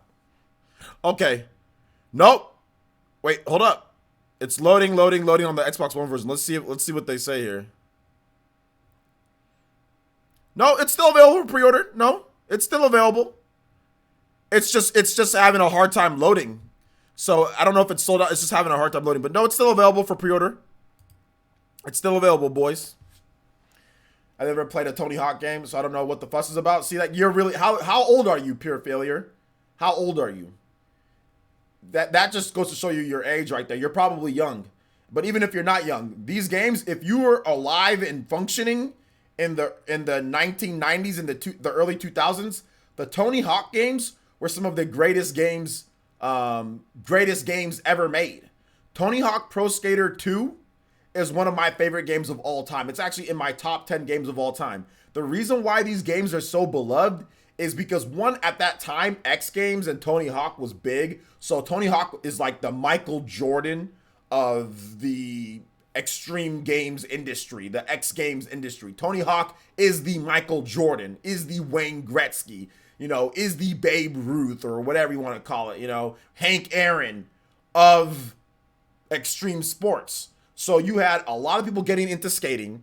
You had a lot of popularity, and then you had a game that came out that had great level design, that had smooth controls, very smooth gameplay, tons of tricks, tons of big air. It's unrealistic, but then it's also realistic at the same time. You have realistic moves, but then you have a lot of unrealistic, you get way too much air off of stuff. Like, it's not super realistic with like how high you can like go up and like all the different types of moves that you can do. So they did a perfect combination of realistic and really not realistic, right? Because you have real skaters, right? You have a bunch of real skaters, but the stuff that you do in that game is just way crazy.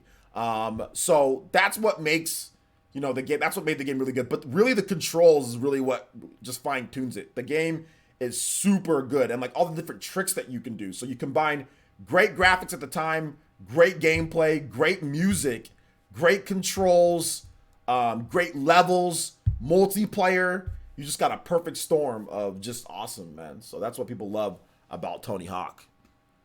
I remember the Tony Hawk games from the PS1. I'm a zoomer. Oopsies. No, it's okay with being a zoomer.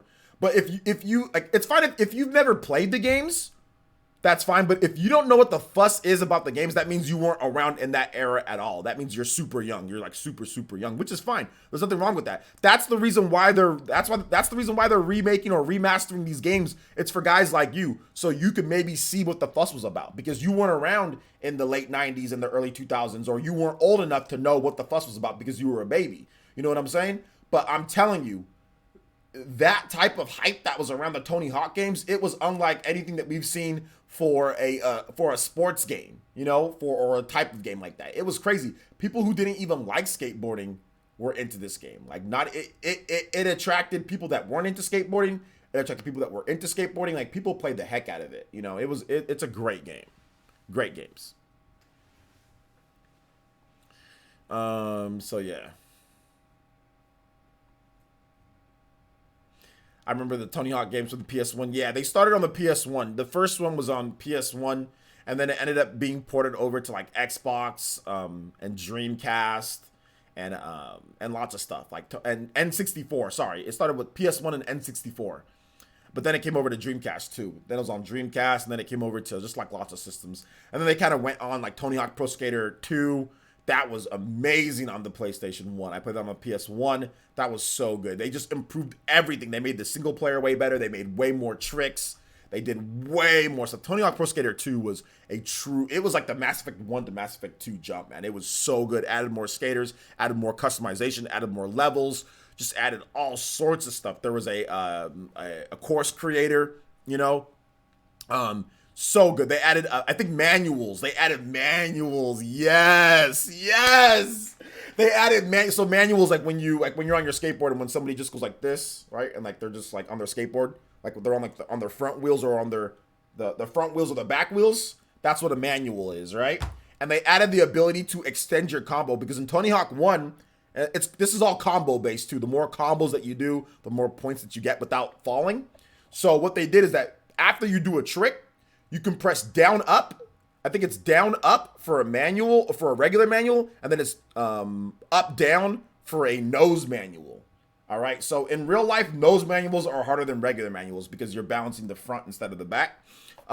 So if you did a nose manual, you got a little bit more, and and then like a little meter went up. So like, let's say you do like a kick 360 flip, kick flip 360 flip, 360 in the air. Instead of that being the end of the trick, you can press down up real quick before you land, and then bam, you can go right into a manual and extend your combo. And then from the manual, you can go up and grind. So then you can just keep on extending. And as you manual, there's a little meter that goes back. Like, you have to keep the meter straight. If the meter goes all the way to one side, you fall down. So it was all about getting big air, connecting your tricks together, manualing, connecting those to grinding. You know, I was all about that life, dude. Yeah, manual extensions were key, but they added so much gameplay variety to, like, it changed everything. When you could manual, it changed everything with how the game is. That one little adjustment, because now you can you can go for like Christ air, come back down, you know what I'm saying, manual, do other stuff, grind, manual again, grind some more, manual, and just keep going. And it just gets harder and harder every time that you go from a manual to like a regular trick or something else. Like, you have it increases the opportunity that you might fall. However, based on your skater that you pick, they all have stats. So some skaters are better at manuals and better at certain things than other skaters. So if you're Rodney Mullen, he's the king of street skating, you know? So he's going to be able to hold his manual, or the bar is going to be a lot easier to hold than maybe somebody like Tony Hawk, or somebody who's more of a vert skater, right? So they have their specialties. So vert skaters, obviously, they get bigger air, they can turn a bit quicker, or they can get more tricks out in the air. Whereas the street skaters, they were better at the manuals and the kick flips and the 360 flips and landing. And like, it was just dope. They added like the perfect landing, right? So whether you like land perfect, you get a bonus if you're not like sloppy landing. So it's just, dude, it's great, man. I can go on and on and on about how great Tony Hawk is. Tony Hawk's a fantastic franchise. It's so good. That's a good topic. Tony Hawk remakes, why it's important. Yeah, they're treating them as remasters, but at this point, guys, I don't care. Xenoblade Chronicles Definitive Edition, remaster, remake, somewhere in between. I at this point I'm done with this whole thing. But yeah, they're treating it as a remaster. But I mean, from a marketing angle, but pretty much the games are remade. To be honest, I mean, it looks nothing like the original games. I mean, it has the same. You know, they I guess they ported over the geometry like they said, and then they built a bunch on top of that. But I mean, at this point, I don't even know what remakes are. I mean, I don't care if the game looks remade. The game looks remade. I mean, remaster, remake, whatever. You know, at this point, like it's redone. It's redone and it looks great. How about that? They've redone it and it looks great. You know. So yeah, pull the trigger on the Tony Hawk Collector's Edition for Xbox. Yeah, man, I had to. I had to.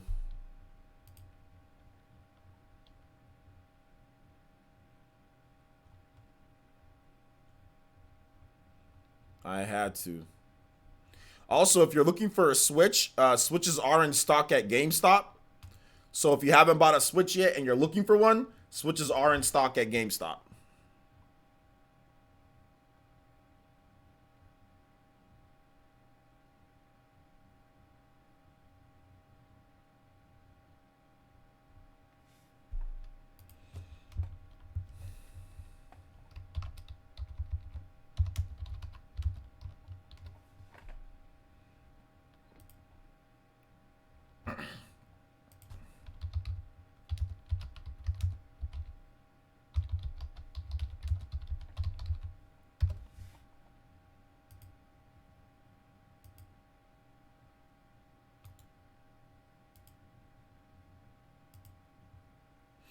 I feel like Xenoblade is a remaster like Final Fantasy X when they added 10-2. Nah, it's not quite that.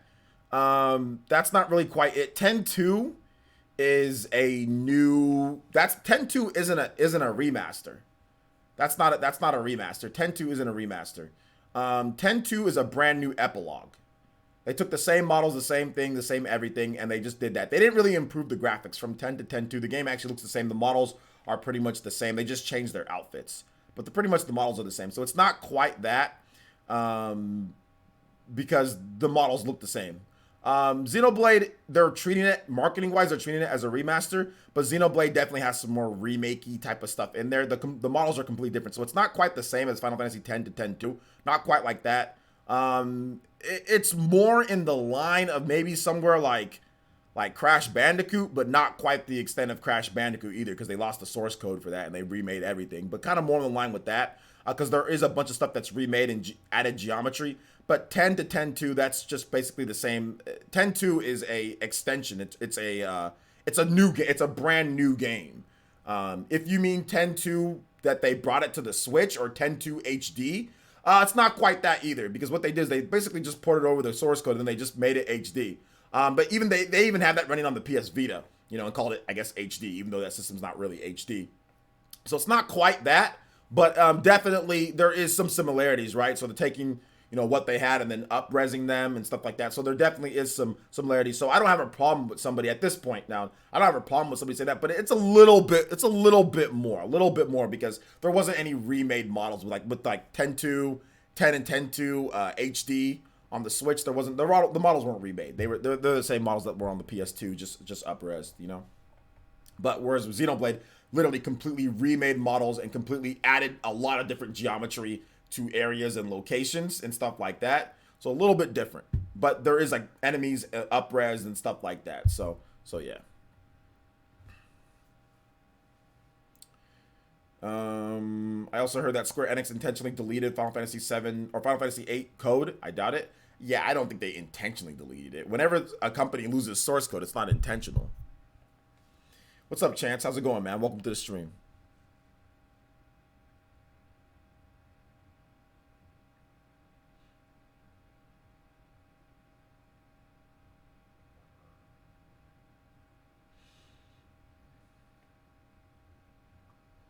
Is Barber here? Did I hear Unreal Engine 5 Epic lied to us? Plus 2 years ago, they said Unreal Engine 4 was going to be the last Unreal Engine. Well, guess not. But yeah, Unreal Engine 5, it was officially announced today, yeah.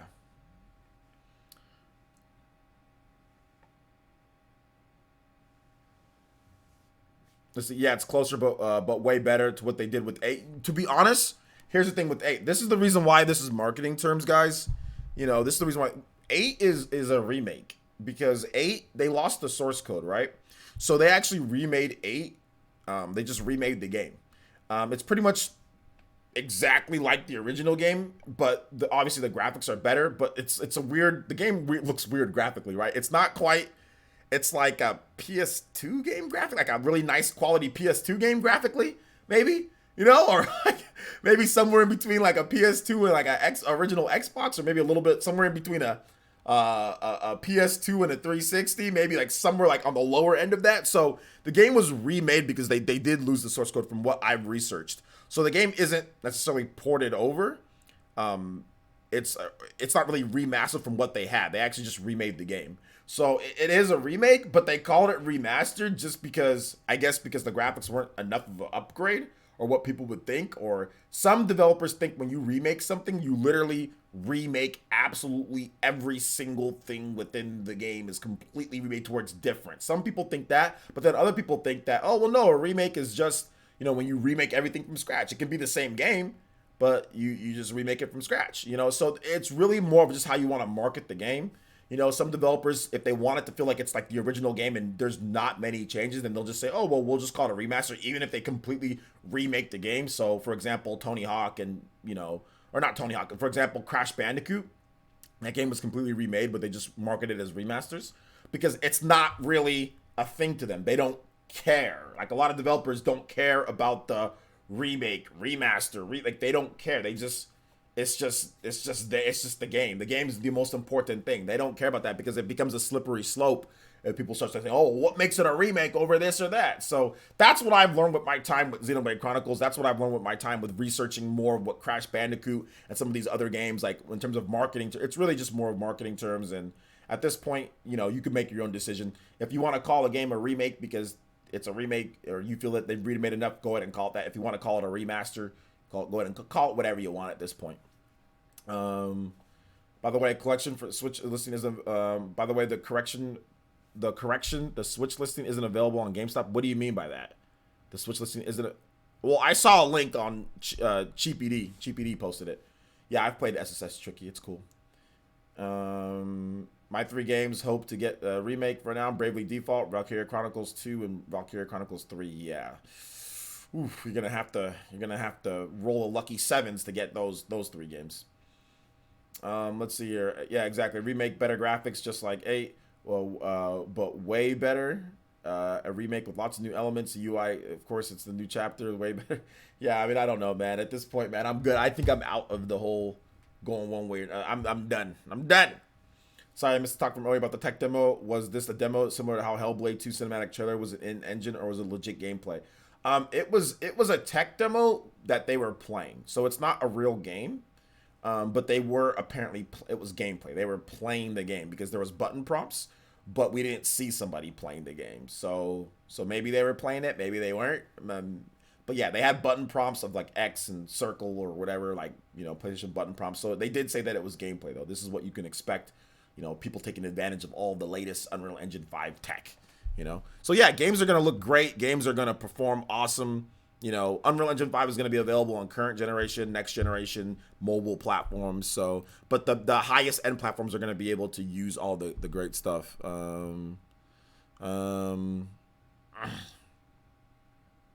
So, it is what it is there.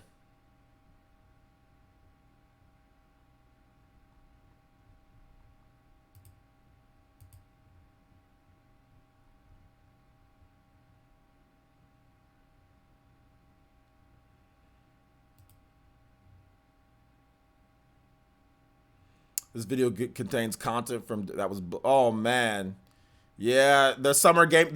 Hey guys, this whole stream's gonna get claimed. This whole stream's gonna get claimed. Somebody just Summer Games Fest. The video contains content from WMG who's blocked. Okay, hold on. Hey guys, check this out. Yo, check this out. Here we go again. Here we go again with this BS. Here we go again. These people, these people. You've got to be kidding me. Here we go again. All right, look at this, guys. Look at this. The own Game Awards, their own broadcast, got claimed on YouTube. Their own, this video contains content from WMG, who has blocked it on copyright grounds. Here we go again with this BS. Their own stream. This is how you know YouTube and the copyright system is broken. I don't care if this is just a mistake. Their own stream.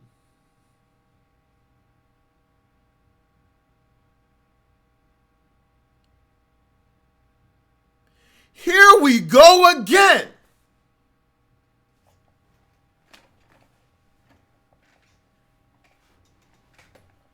Rip. Pour one out for Keely on his own stream.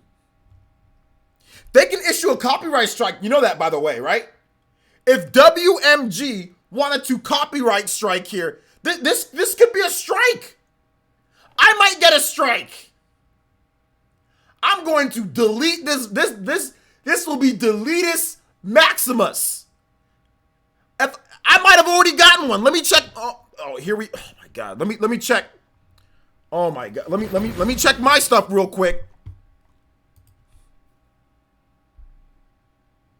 All right, I don't got any copyright claims right now.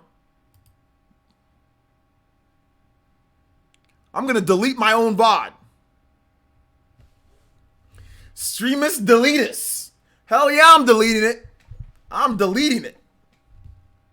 Yeah, I'm gonna delete my own VOD. I'm gonna delete myself. You know what I'm gonna do? I'm just gonna delete myself. I'm gonna control alt delete everything. No more PlayerEssence, no more OJ. I'm gonna exist in a different realm. I'm going to the bald OJ timeline. This timeline's trash. Fraudulent. You know what it was? I think it was that music. The last countdown?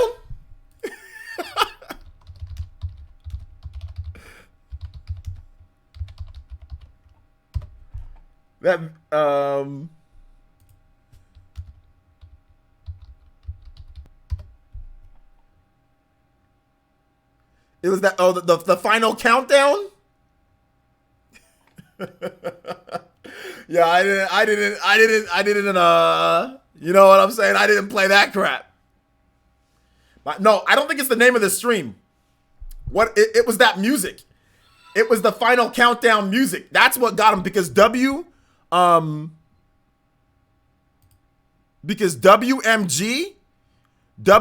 is a music company. Yeah, their music. There was no music during the presentation. There was no copyrighted music during the actual presentation. Warner Music Group, Entertainment Company. They're a music group, Warner Music Group. So what got them striked or what got them blocked was the final countdown that Keely paid the license for. I'm pretty sure he paid the license for it, but it still overrid whatever precautions that he set up. So that's what it was. I didn't play that music. I didn't play it. I heard it, then I immediately turned it down. You need at least, I think about maybe 4 seconds of music for it to register. For it to actually, unless it's a copyrighted like music blurb, you need at least 4 to 5 seconds for it to actually get it registered. So yeah. So screw them. Yeah, big brain. Big brain. That's what I said. The first thing that I said was like, what the hell? Licensed music? What are you doing, Keely? And I turned that crap down. You don't need to use license for the final. Like, that's what I'm saying. He's corny. I'm going on another rant. This is rant time. All right, rant time. Rant time. I'm getting. Why you gotta be so damn corny? The final countdown. Like, why you gotta be so corny? Just play some video game music. Just play some regular. Why you gotta be corny? Oh, you look. Oh, you're counting down, huh? Oh, you're counting down. You're counting down. Oh, I get it. Why you gotta use some licensed music? The 80s band. Long hair and all this garbage. A corny ass, dude. Like a corny, cheesy jabronis. What do you why? It's so cool. That's why I'm saying when I see something corny, I immediately call it out. So I'm tired of you guys posting your corny ass crap, and then it gets other people to post corny stuff. And I'm not talking about being puns and being lame or whatever they can. I'm talking about straight up corny stuff. Because this is what happens. It leads to music copyright strikes. Because there's so much music that you can do and you can adapt to gaming so you can get a little laugh out of people. Oh, I remember that band. Oh, the Final Countdown. No Final Countdown. Just put some damn uncopyrighted techno music in the background. Or just put some video game music and call it a day. And just call it a day. Stop trying to be all corny as hell with some 80s band. Nobody cares. The Final Countdown. The Final Countdown to a tech demo. No, man. Or tech demo gameplay. No. And now you're copyright claiming people. Now you're copyright striking people. You know?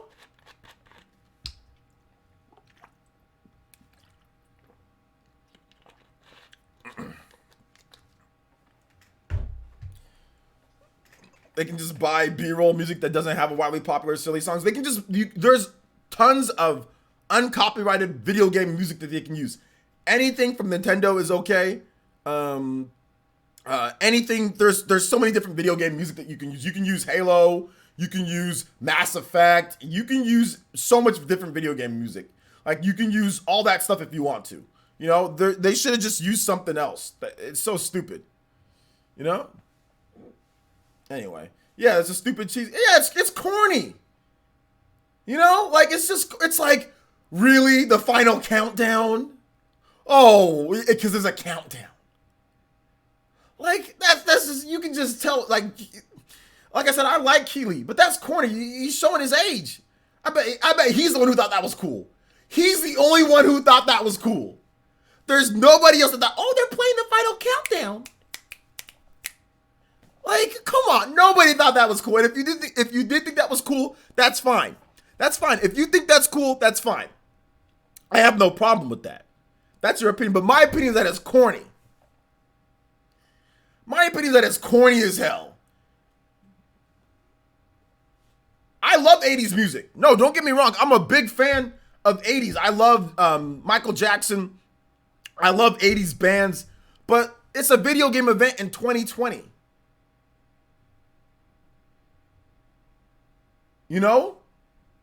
It's not the Masked Singer or some type of big broadcast. It's not the Voice. You know, you don't got Paula Abdul or what was it, or what was that show? American Idol. You know what I'm saying? It's not that. It's just it's a countdown to a bunch of nerds talking about a tech demo.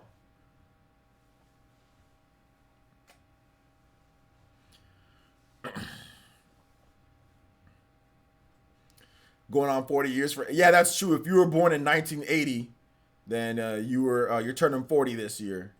But I was born before that. I'm 46, so I was born in the 70s.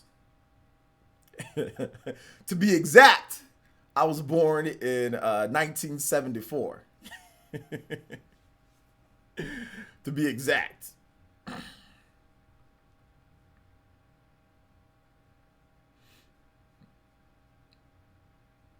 Yeah, I'm 46. I like the song, but I would never be a corny as hell about it. Yeah, exactly, man. It's just too cheesy. It's just too cheesy. I'm sorry. It's just too cheesy. There's no need. There's literally no need. Hey, I said, hey guys, I'm gonna stream for 30 more minutes. I said that 1 hour ago. I said that 1 hour ago because I got onto some rants. I said that 1 hour ago. See, I love you guys. I love you guys. This is why I'm here. This is fun. As soon as I cut this stream, it's like, oh, I'm just normal life. This isn't fun. This is normal life in just a house. What am I doing? I'm not doing anything. Just normal life. As soon as I cut this stream off, it's like I'm smiling. I'm happy. When I cut the stream off. That's what I do. That's what I do when I cut the stream. I'm so comfortable talking to you guys. Like, you guys are the homies chilling here in the room. You know? But it's lonely here. There's nobody else here. My wife's getting here in a little bit, so. You ain't older. You should be that corny junk. Nah, I ain't into corny junk for that. You know? This man out here, Mega Sasori 101 doing review text intro. Skip it up and flip flop. What are all those letters and the letters that he posted? Skip it up, and flip flop. What are you doing, bro? Just getting timed out. Chill.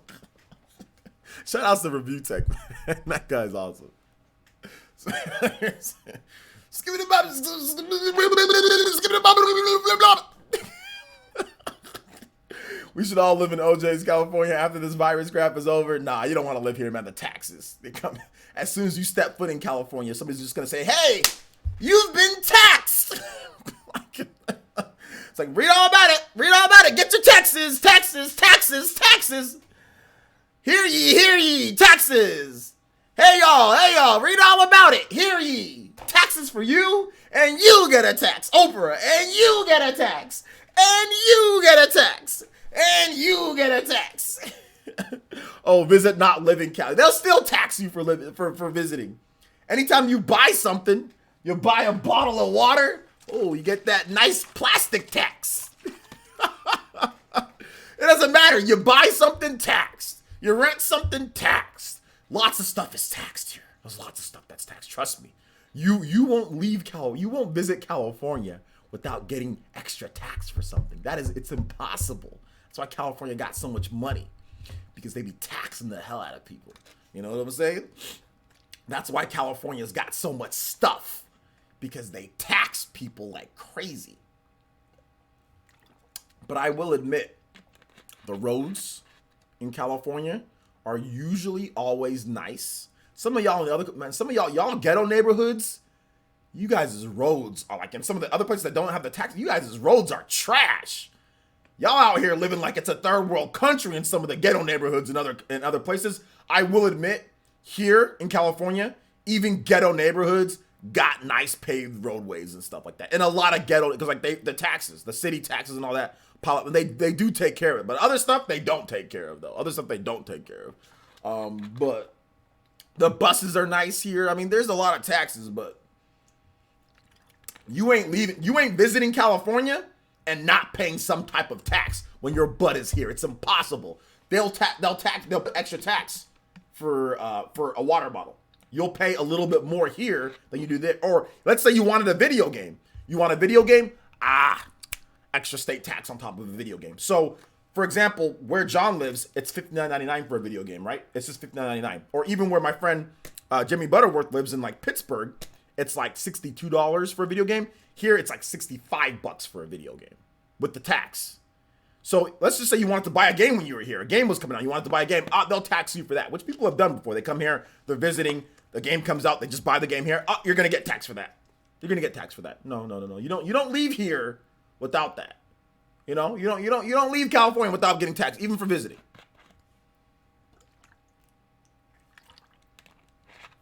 Let's see your facts. Same as New York. Yeah, New York, hella taxing people, but New York got money, though. New York got a lot of money.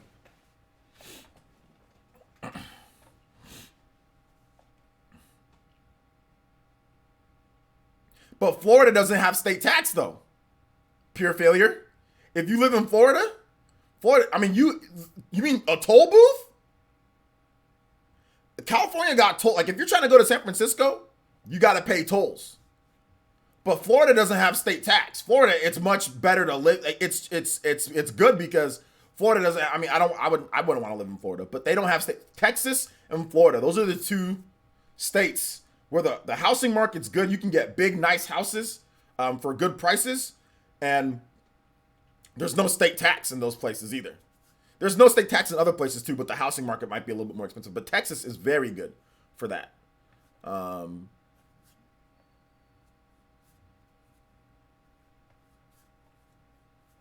So yeah. But Chupacabra lives in Canada, and Canada got some mean taxes though. So Chuba's like, y'all crying, huh? Y'all really crying? All right, come over to Canada. Canada got all sorts of taxes. I mean, because they got healthcare for everybody and stuff like that, which I think is appropriate, though. I think the Canadian tax is appropriate, though. It's appropriate because they be making sure people don't be dying and stuff like that. So it's different. Canada's a whole different beast. Texas and California are kind of the same for tax. I pay $65 for a game in Texas. Yeah, but there's no property. There's something with Texas. There's like no property tax, or there's something to where it makes it cheaper to live there overall. So maybe the game, yeah, they tax the games, but there's definitely cheaper stuff when it comes to there's no property taxes, because I know for sure that's what it is. That's why a lot of some YouTubers live in Texas. You know, like they're cool with it. Like Texas and Florida, hotspots for YouTubers sometimes because they don't got to worry about them taxes like other places. California. There are a lot of tubers that live in California too, but that's because it's media opportunities. Like the bigger YouTubers and stuff, they might live in California because of media stuff, you know? Income tax. 13% sales tax, baby. Whew. Bruh. This man Chu was like, I want to buy a house. They're like, $10 million. $10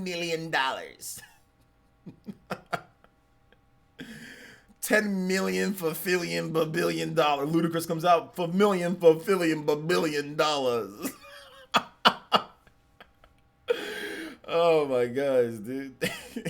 Goldfinger out here. She was like, I bought my new house, man. All it did was cost me $100,000. This man shows us a box with the with a wooden roof. Like, don't you like it? We're like, yeah, it's great. Shows me 2 boxes put together with a piece of board. Cost him $250,000. This man Chuba out here paying $90 for a game. That's when I put on my fedora. I'm like, you see, it's time to leave. You see, put on my trench coat and fedora and say, it's over, you see, and just walk away. That's when the fedora gets put on, the trench coat. You see, it's over. We're never gonna go back here, you see. It's over at that point for me, bro. Man. That's the chat. I'm out. Get inside my Model T, crank it up to the max, and get up out of there, dude. Oh my gosh, man. This man Chuba out here paying a down payment for a car on a Switch. It's like, I would like to buy a Switch. Okay, we would like a nice down. You want to go through regular financing, advanced financing, Justin Trito financing option. What's your financing plan, sir? This man, well, I'm gonna take out a couple small loans, you know, but we'll get it paid off in a bit. This man Chuba, when he's finished with school, they're like, all right, so the school loans, like, you just owe us forever. This could be like Chuba's gonna give him an IOU. It's gonna be free. You owe them forever for school. Like, you just never stop paying. You know what I'm saying? It's a lifetime contract. Oh my gosh, dude.